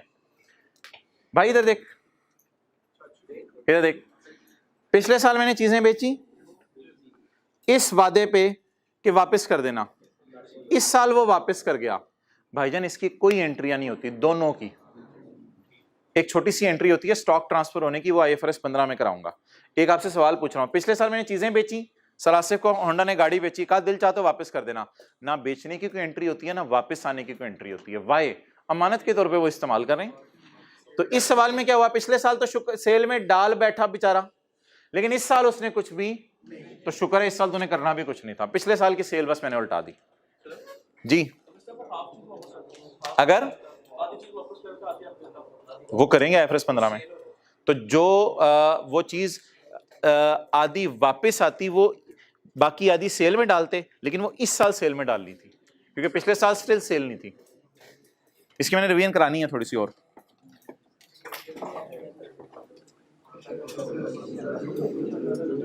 पॉइंट 6, पहली लाइन छोड़ दें, पहली लाइन बिल्कुल अलग कहानी है, पहली लाइन बिल्कुल अलग कहानी है। ये लाइन पढ़ें,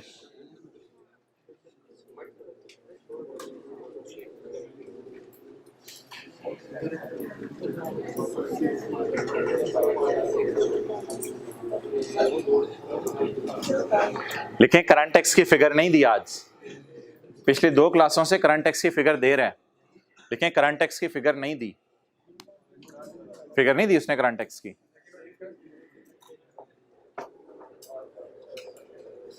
क्या बता क्या रहा है? मुझे तो लगता है करंट टैक्स की वर्किंग करवाना चाह रहा है हमारे से कोई, और मेरे ख्याल से उसका डाटा भी दे रहा है। एक बात आपको बता दूं, अकाउंटिंग इनकम होती है profit before tax. Accounting income ये होती है अकाउंटिंग वालों की इनकम, ये इसे कहते हैं अकाउंटिंग इनकम, और उसे तो टैक्सेबल प्रॉफिट कहते हैं ना। ये अकाउंटिंग इनकम होती है। अकाउंटिंग इनकम का मतलब लिख लें, PBT।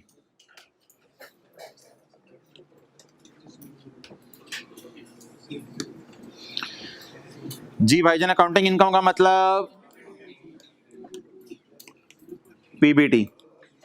अच्छा, current year income, taxable income, taxable profit, current year taxable profit exceed the accounting profit by, अभी इसको जरा मैं ब्रैकेट में ले रहा हूं। अच्छा, जो मैंने येलो में हाईलाइट किया है इसका मतलब आप देख लें, जो मैंने येलो में हाईलाइट किया इसका मतलब लिखते हैं, current year taxable income exceed the accounting income by 5। Working number 9।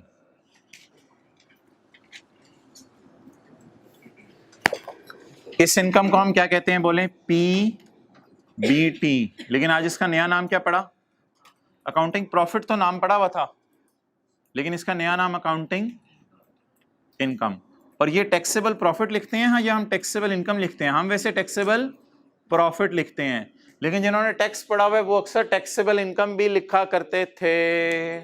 ठीक है, तो टैक्सेबल प्रॉफिट या टैक्सेबल इनकम।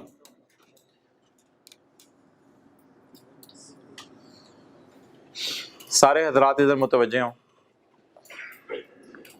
करंट ईयर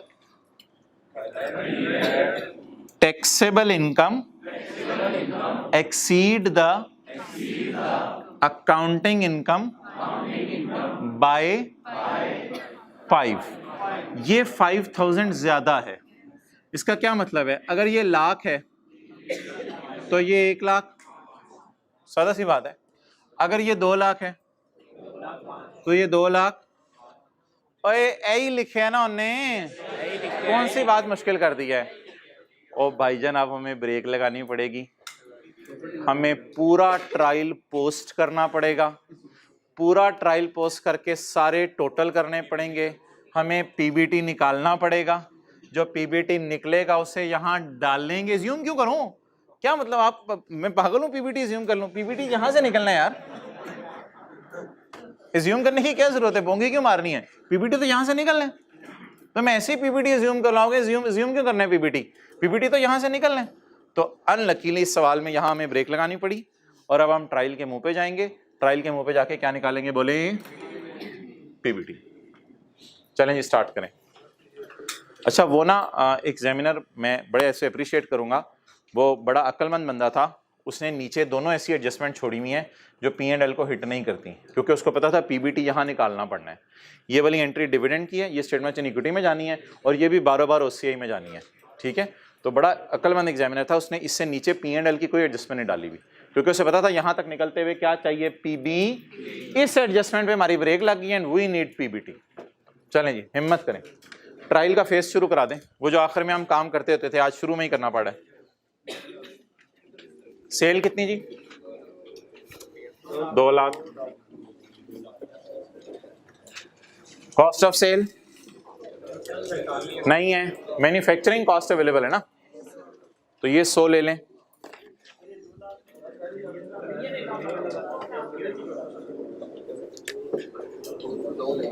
इसको फिर ऐसे लिख लो ना, रुपीज इन 1000।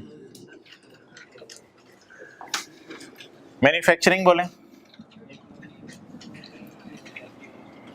1 लाख,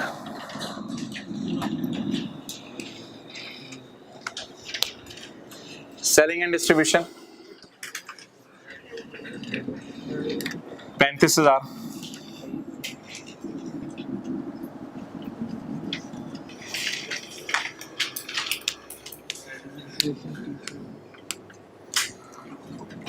एडमिन 30,000,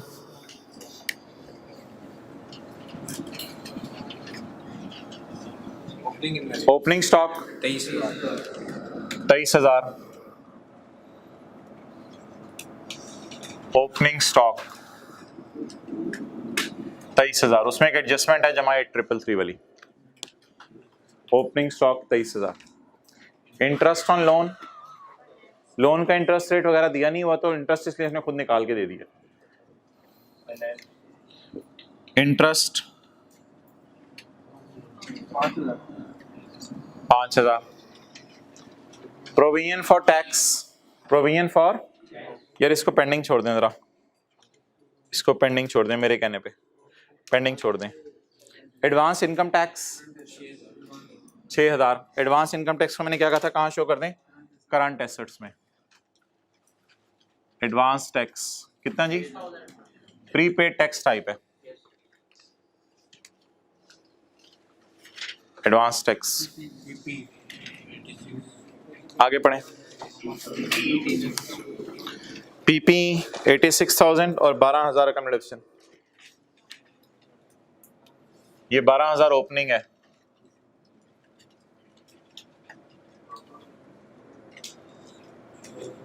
छोड़िए, साथ साथ टोटल कहाँ कर रहे हैं हम, लीव इट, साथ साथ टोटल तो नहीं कर रहे हम तो अभी फिगर्स उठा रहे हैं, कैलकुलेटर तो हमने पकड़ा ही नहीं हुआ। इधर रखो कैमरा, 86 कॉस्ट आ गई, और ये ब्रॉड डाउन अकोमोलेटेड डेप्रिसिएशन आ गई। आ जाओ इधर, हाँ जी भाई, नहीं वो फुली डेप्रिशिएट है ना, नहीं ऐसे पड़े रहते हैं, बुक्स में से नहीं निकलते, पड़े रहते हैं, बुक्स में पड़े रहते हैं। वो जो 3,000 फुली डेप्रिशिएटेड है ना, वो कॉस्ट में भी पड़े हुए हैं, अकोमोडेशन में भी पड़े हुए हैं, उनकी बुक वैल्यू जहां 0 आ रही होगी, लेकिन बुक से निकालना नहीं है क्योंकि बिके नहीं। इंटेंजिबल्स 6,000, चलिए मैं बार बार क्यों जा रहा हूं, मुझे बस बता दें। इंटेंजिबल्स, अगली चीज क्या है, ट्रेड रिसीवेबल, डेटर्स कितना 37, आगे 10,300 कैश एंड बैंक, 46, आगे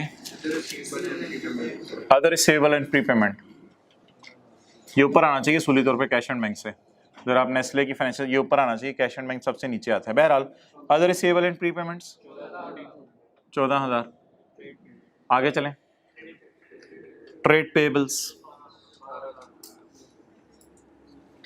आगे आगे आगे। Provision for court case, provision for court case litigation कितना? 5,000। लॉन्ग टर्म लोन, उसमें करंट नॉन करंट अलग अलग कर दें। करंट पोर्शन और लॉन्ग 255 ये देख लेना।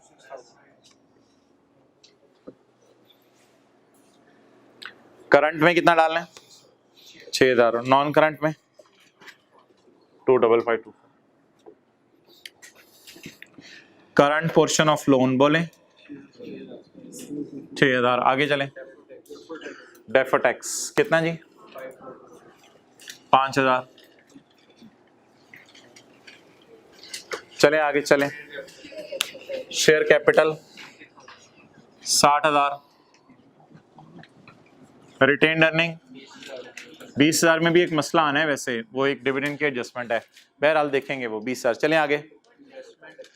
बोले बोले बोले बोले इन्वेस्टमेंट्स, वो तो टी काउंट बन के चला गया था, उसका कैरी डाउन लिख लिया हुआ है। कैरी डाउन लिख लिया हुआ है, पश्तो में लगे हैं। अच्छा आगे चलें। ओवर। अब पीबीटी निकाल दें मुझे। इख्तिताम की तरफ जा रही हैं चीजें। टोटल बताएं जी कॉस्ट ऑफ सेल का। ये ओपनिंग स्टॉक है, मैंने मिटा दी यहां से, ओपनिंग स्टॉक है। पहले ये तो बताओ यार, पहले ये 23,000 जमा 8,333 तो बताओ। 31,333 10,470 30,450 36,275 जी। Cost of sale 10,47 95292। Admin 450। Abu Bakar ये कवर कर रहे हो यहाँ तक? 30450। सेलिंग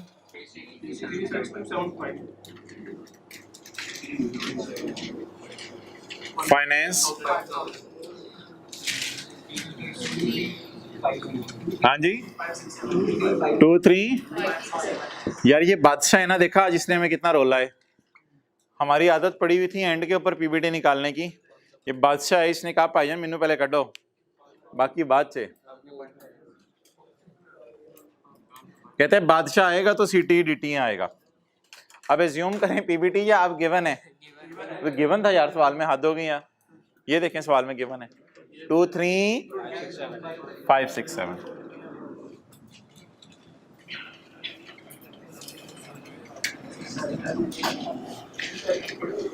अब वो तारीखी फिक्रा पढ़ दें जो शाहजहां ने लिखा हुआ है।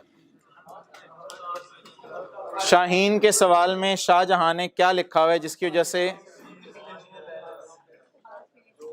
करंट ईयर टैक्स वालों के प्रॉफिट एक्सीड अकाउंटिंग वालों के प्रॉफिट बाय 5 मिलियन। अब इधर फिक्रा जरा, करंट ईयर टैक्स वालों के प्रॉफिट एक्सीड अकाउंटिंग वालों के प्रॉफिट बाय 5,000 प्लस 2856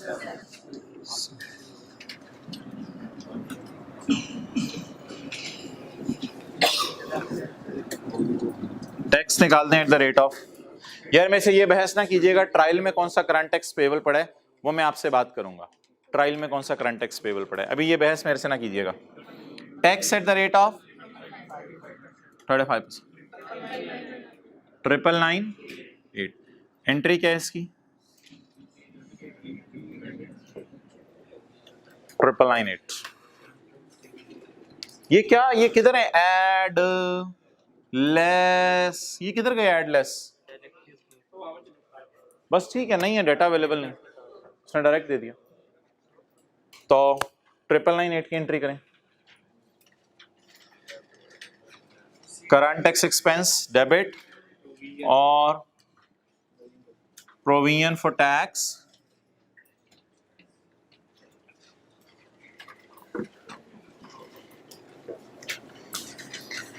अच्छा यार, अब मुझे ये बताओ कि पेपर के अंदर अगर बिल फर्ज आपका पीबीटी गलत आ जाता तो जो भी आता आपने 5000 ऐड तो मेरे ख्याल से कर ही देना था। इतनी अकल तो आप में है ये फिक्रा पढ़ के कि 5000 आपने ऐड कर ही देना था और 5000 ऐड करके फिर आपने रेट लगाना था। तो इसलिए बिल्कुल रिलैक्स रहा करें, कोई ऐसा मसला नहीं होता, बस जान मार के एडजस्टमेंट पोस्ट करने की कोशिश किया करें। मार्क्स इंशाल्लाह पूरे सवाल में से आधे मार्क्स बंदा ले लेता है। भाई कह रहे हैं कि करंट टैक्स पेबल ट्रायल में आ रहा है 2000 रुपए का, इसका क्या करना है, कौन जवाब देगा इस पे? सर ने क्या, थोड़ी देर बाद मैं बताऊंगा। सर ने क्या, सर ने कहा था थोड़ी देर बाद मैं बताऊंगा। Done, okay.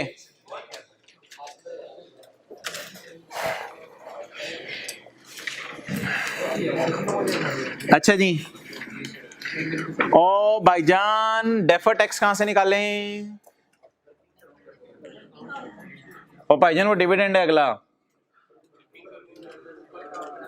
ना, ना कैरिंग अमाउंट टैक्स बेस कहां गिवन है? कैरिंग अमाउंट टैक्स बेस कहां गिवन है? परमानेंट डिफरेंस है, चलें ठीक है, वो मुझे पता है, मुझे पता है परमानेंट डिफरेंस कोई गलती नहीं है, इसलिए मैं इस लाइन को पढ़ नहीं रहा जिसमें से 0.8 परमानेंट डिफरेंस है। अभी मैं इंशाल्लाह ये बात तफसील से समझानी है आपको इस लाइन का मतलब क्या है, लेकिन परमानेंट डिफरेंस एक गलती कोई नहीं है, परमानेंट डिफरेंस होते हैं, करंट टैक्स वर्किंग में आते हैं। मुझे बताएं कि मैं डेफर टैक्स कैसे निकालूं? सिर्फ एक बच्चे ने पूरी क्लास में जवाब दिया, आप लोग भी सोच लें सब। आप हाँ हाँ जी, शॉर्टकट तरीके से डेफर टैक्स निकालेंगे। एक शॉर्टकट तरीका मैंने सिखाया था डेफर टैक्स निकालने का, अकाउंटिंग प्रॉफिट और टैक्सेबल प्रॉफिट का डिफरेंस लेके भी मैंने कहा था डीटी निकल सकता है।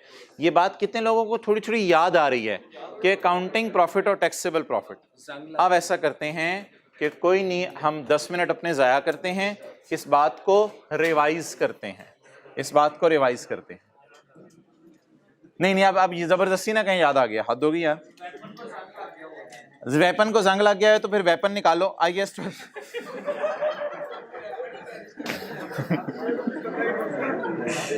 अच्छा जी,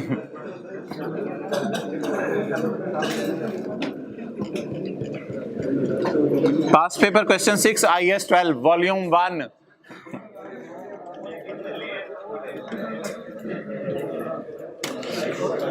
ऑनलाइन के बहुत फायदे होते हैं भाई, वीडियो पॉज करें, वॉल्यूम 1 लेके आए।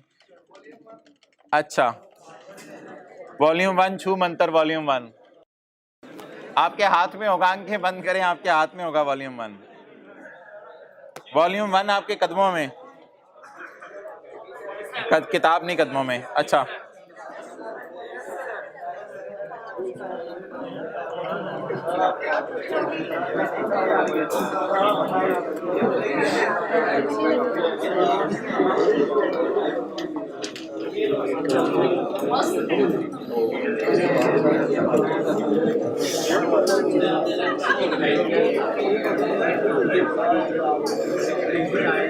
यार ये एक मैंने पेज खोला है, पास पेपर क्वेश्चन 2 पेज 328। कैलकुलेटर अगर हाथों में है तो अटेंटिव हो जाएं और बात बड़ी गौर से सुने। इधर देखें, ये चीजें हाईलाइट क्लास में हुई हुई थी। ये कौन सा प्रॉफिट है? अकाउंटिंग प्रॉफिट, और ये टैक्सेबल प्रॉफिट। इधर कुछ और कहानी थी, the taxable profit is less than accounting profit by 1.5।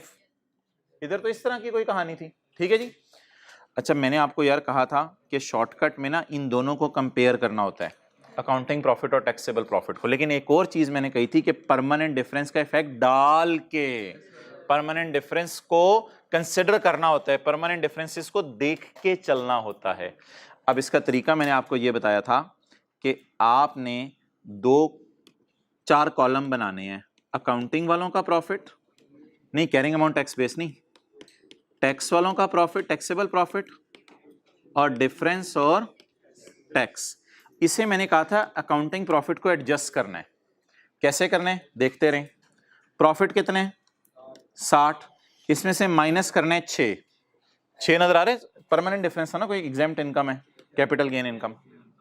60 minus 6 बोलें 54। अब 60 माइनस 6 को लिफ्ट ना कराएं, 54 को कंपेयर करें 58.5 से और इधर लोअर या ग्रेटर का साइन लगाएं, क्योंकि उल्टी करना या सीधी करना भी तो देखना है ना, तो इधर लोअर या ग्रेटर का साइन लगाएं, फिर इनका डिफरेंस आ जाएगा और इस पे टैक्स आ जाएगा। अब थोड़ा थोड़ा याद आया, ठीक है।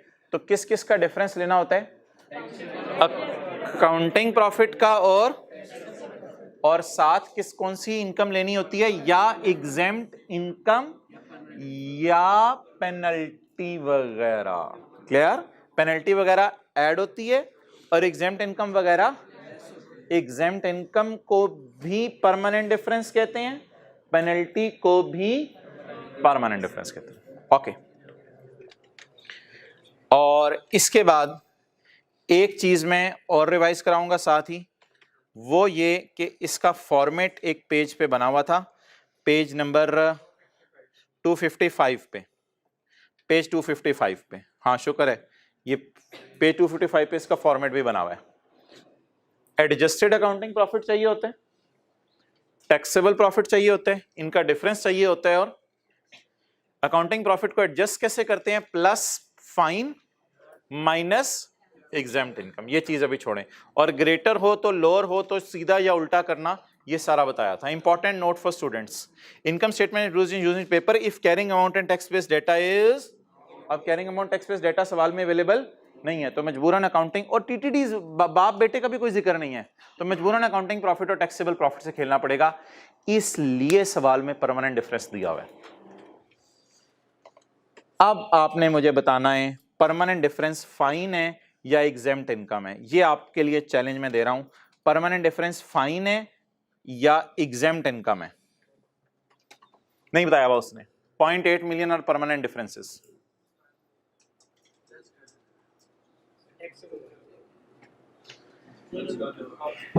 एक लफ्ज पे आप फोकस नहीं कर रहे। 5 मिलियन ऑफ विच 0.8 और परमानेंट। अच्छा चलें यार, सारी अकाउंटिंग फारिग करें, मुझे मैथमेटिकल बात बताएं, इस ऑर्गेनाइजेशन की ऐड वाली फिगर ज्यादा होंगी या लेस वाली, मैथमेटिकल बात एक बताएं, इस ऑर्गेनाइजेशन की ऐड वाली फिगर ज्यादा होंगी या लेस वाली फिगर ज्यादा होंगी। मेरे ख्याल से तो ये फिगर अगर ज्यादा लाना चाहता हूं तो हो सकता है ये 1,05,000 हो तो ये लाख हो, फिर ये 5,000 ज्यादा आएगा ना। क्या मैं ये कह सकता हूं कि अगर ये प्रॉफिट किसी भी ऑर्गेनाइजेशन का दुनिया में ज्यादा है तो ऐड वाली इनकी ज्यादा होंगी, और जिस बंदे का दुनिया में ये वाली फिगर कम है तो फिर उसके लेस वाली ज्यादा होंगी। तो क्या ये दावे से मैथमेटिकल बात कही जा सकती है कि इस ऑर्गेनाइजेशन का 28 इसलिए आ रहा है कि ऐड वाली ज्यादा चीजें और लेस वाली कम।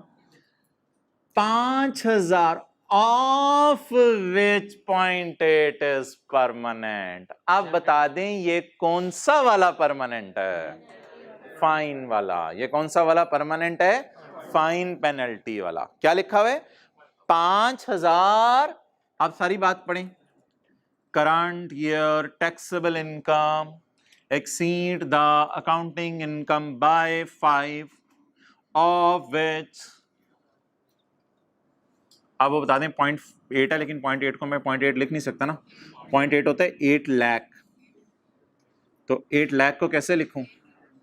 और ये गलती नहीं है कि अब इसको मैं कुछ सेट करने बैठ जाऊं, ये फाइन वगैरह होगा, फाइन एटसेट्रा कोई चीज होगी। आप बता दें मैं 4 कॉलम क्या बनाऊं डेफर टैक्स निकालने की। ये मेरा DTE आना है, कैरी डाउन नहीं आना, ये DTE फॉर द ईयर आना है, क्योंकि ये फिगर्स कौन सी है सारी फॉर द ईयर। ये फिगर कौन सी है फॉर द ईयर, इस अप्रोच से DTE आता है, कैरी डाउन नहीं आता। आप भाईजान वो बनाना शुरू करें आप चीजें। वर्किंग 9.1 बोलें क्या क्या बनाने, एडजस्टेड, हिम्मत करें, एडजस्टेड अकाउंटिंग प्रॉफिट। दूसरा कॉलम टैक्सेबल, तीसरा कॉलम डिफरेंस, चौथा कॉलम टैक्स। डन। अच्छा कराएं यार। 23,5,6,7 गुड गुड। 23,5,6,7 या ना यार माइनस नहीं, जो सलूक इधर करना है वही करना है इधर। ये मैंने कहा था अभी अभी मैंने वो एग्जाम इनकम को माइनस किया था, जो सलूक इधर करना है वही इधर भी करना है। अभी मैंने फॉर्मेट भी दिखाया आपको,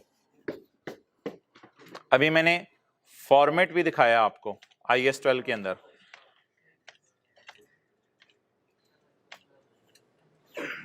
बहुत पुरानी कहानी हो गई, इसको तो ढूंढने के लिए भी दिन लग जाते हैं। ये देखो भाईजान, ये देखो डिडक्शन नॉट अलाउड क्या करनी होती है, और एग्जाम्ड इनकम लेस। तो हमें कैसे इल्हाम हुआ कि परमानेंट डिफरेंस ऐड वाला है, लेस वाला नहीं है।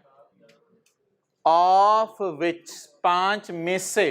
तो पता जिस शहजादे को पता होगा मैथमेटिकली 5 कहां आता है उसको तो समझ आ जाएगी 800 किधर है। चलें जी 2, 3, 5, 6, 7 प्लस इसको छोड़ें, ये बताएं 2, 4,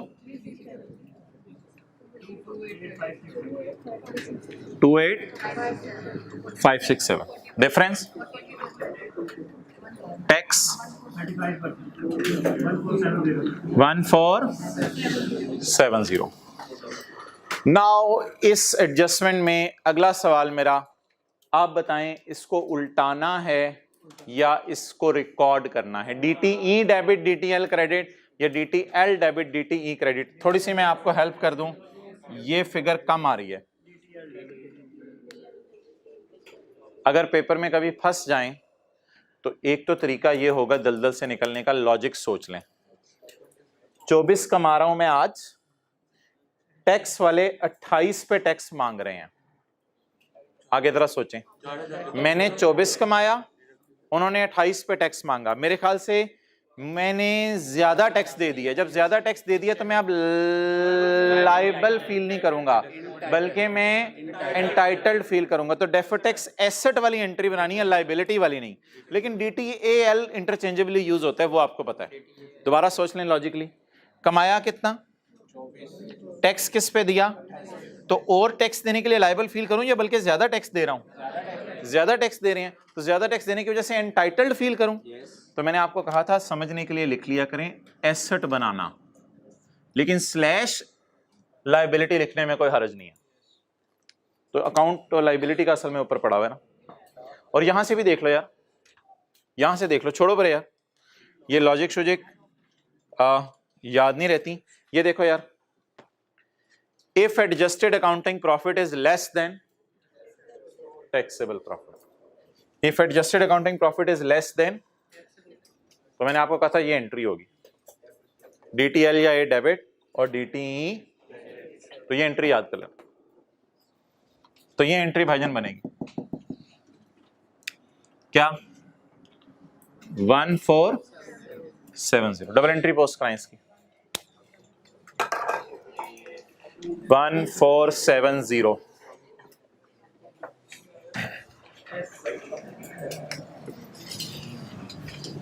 कराएं कराएं हिम्मत।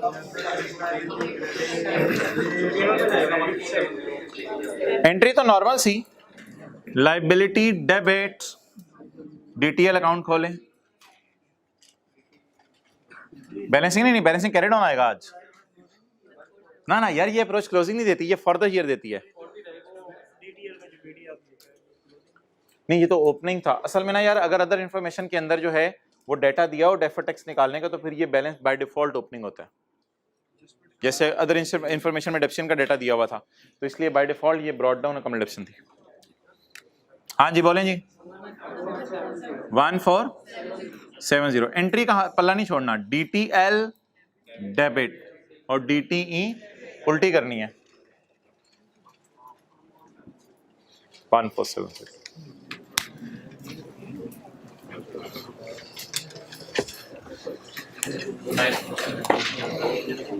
यार 800 का परमानेंट डिफरेंस करंट टैक्स की वर्किंग में है, इसको पढ़ा रहने दें या उल्टा दें? ओ भाई पढ़ा रहने दें, वो कोई मसला ही नहीं हमें 800 का डिफरेंस।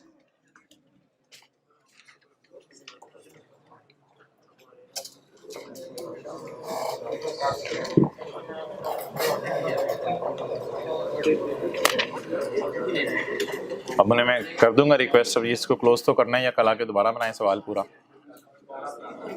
हाँ हाँ, जाहिर सी बात है अभी खत्म होगा।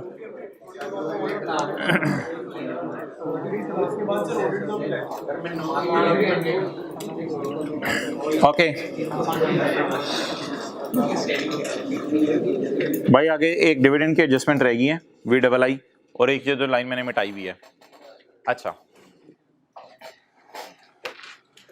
ऐसा करते हैं, ये लाइन अभी पढ़ लेते हैं, इसके ऊपर इंशाल्लाह अगर और बहस करनी हुई तो कल कर लेंगे। यहां तक बातें हमारी खत्म हो गई। हमें इल्हाम कैसे हुआ था करंट टैक्स की वर्किंग खोलनी है। उसने बताया हुआ था कि अकाउंटिंग प्रॉफिट टैक्सेबल प्रॉफिट से, तो अकाउंटिंग प्रॉफिट तो अवेलेबल ही नहीं थे, वो निकाले, टैक्सेबल प्रॉफिट भी अल्लाह का शुक्र है फिर निकल आए, उस पर रेट लगाया तो करंट टैक्स निकल आया। पिछले सवालों में करंट टैक्स की फिगर दी होती थी या निकालनी पड़ती थी? दी होती थी। इस सवाल में करंट टैक्स की फिगर निकालनी पड़ी। डेफर टैक्स के बारे में ना टीटीडी का जिक्र था, कोई जिक्र ही नहीं था बाप का। हर सवाल में टीटीडी लगे होते थे हम, इधर कोई जिक्र ही नहीं था, तो मजबूरन फिर करंट टैक्स की अप्रोच लगानी पड़ी। इसी वजह से उसने परमानेंट डिफरेंस भी दिए हुए थे। अच्छा यार, मुझे ये बताएं, बैलेंस शीट के अंदर अगर कोई लायबिलिटी नजर आ रही हो, बैलेंस शीट के अंदर अगर कोई लायबिलिटी नजर आ रही हो, मिसाल के तौर पे आपकी अपनी बैलेंस शीट है, उसमें लायबिलिटी नजर आ रही है 5,000 कॉलेज की तरफ फीस, और वो आपके दिल के अंदर एक बात है कि मैंने 5,000 कॉलेज को फीस देनी है। प्रिंसिपल साहब कहें जाओ यार आपको माफ की, जाओ यार आपको माफ की, एंट्री बताएं, एंट्री बताएं, लायबिलिटी खड़ी रहने देंगे या लायबिलिटी खत्म कर देंगे? लायबिलिटी खड़ी रहने देंगे, खत्म कर देंगे? लायबिलिटीज एसेट राइट ऑफ करने की एंट्रीज आपको आती हैं, लायबिलिटी खत्म करने की एंट्री आज बताएं। लायबिलिटी डेबिट और इनकम क्रेडिट, डन। एसेट खत्म करने की तो एंट्रीज आपको आती हैं, bad debt debit, debtor credit, ये क्या खत्म करने की एंट्री है? लायबिलिटी। ओके, एक सीटीपी नजर आ रहा था ट्रायल के फेस पे। इंशाल्लाह कोई भी आपके सवाल हुए इस 2000 के बारे में कल मैं एंटरटेन कर दूंगा। मुझे सिर्फ ये बता दें, लायबिलिटी नजर कितनी आ रही है? 2000। लायबिलिटी नजर कितनी आ रही है? 2000 की।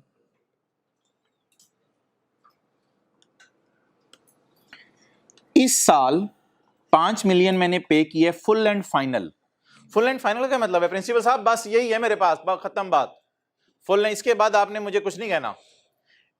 इस साल मैंने 5 मिलियन पे किया full and final of tax against which a liability had been made in previous year.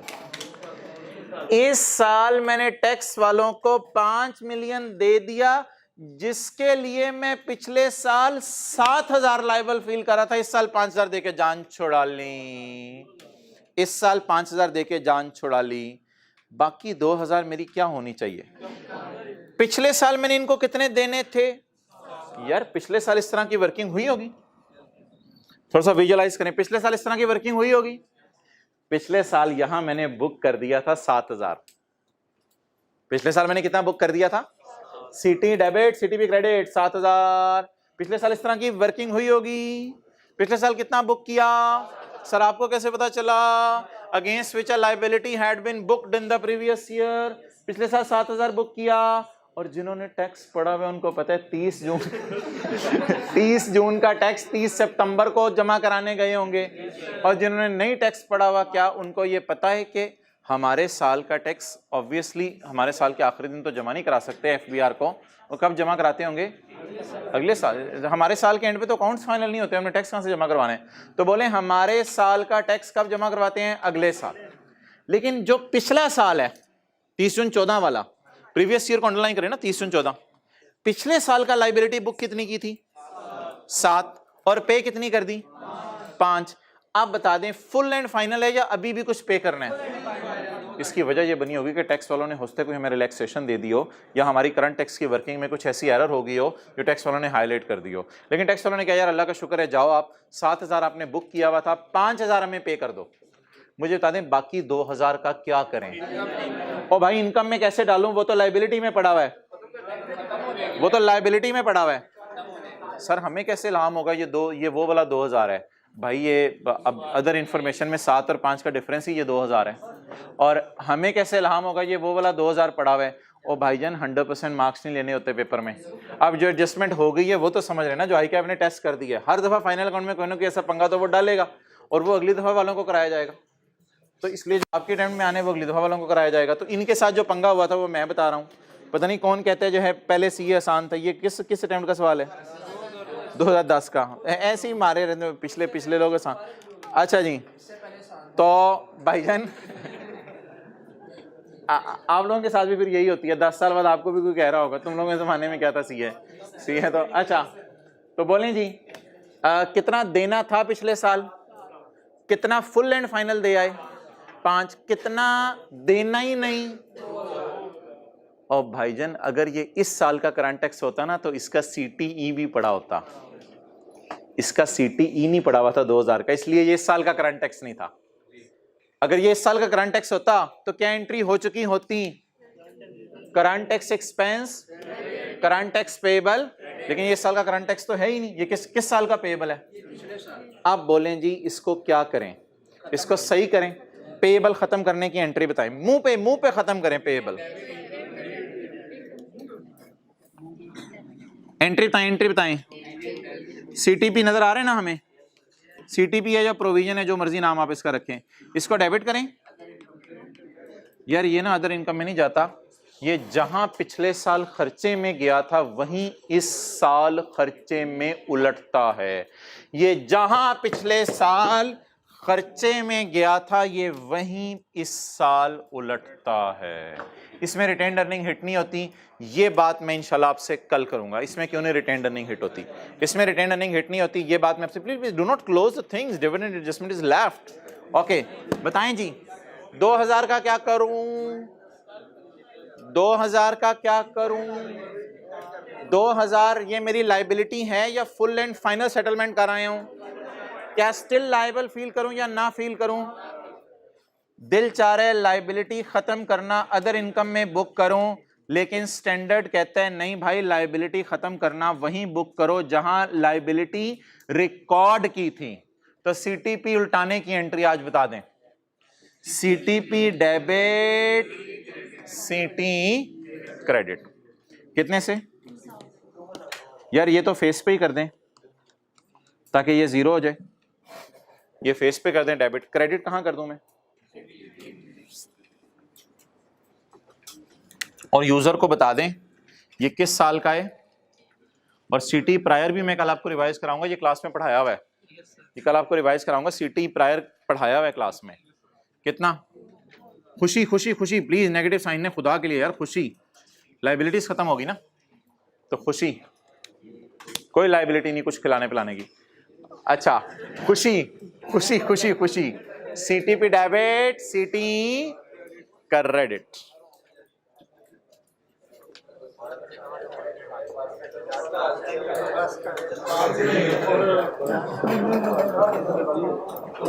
चलो ठीक है, फिर मुझे ही थोड़ा सा अपने ऊपर कुछ पत्थर रखना पड़ेगा दिल पे, ये सारा आके कल फिर मैं नोट करूंगा दोबारा। अब आपका दिल नरम हो गया थोड़ा सा? कोई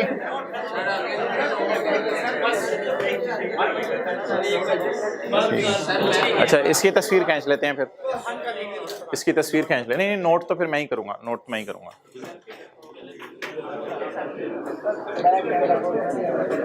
यार रिकॉर्डिंग बंद कर दो। ओवर। अल्लाह हाफिज।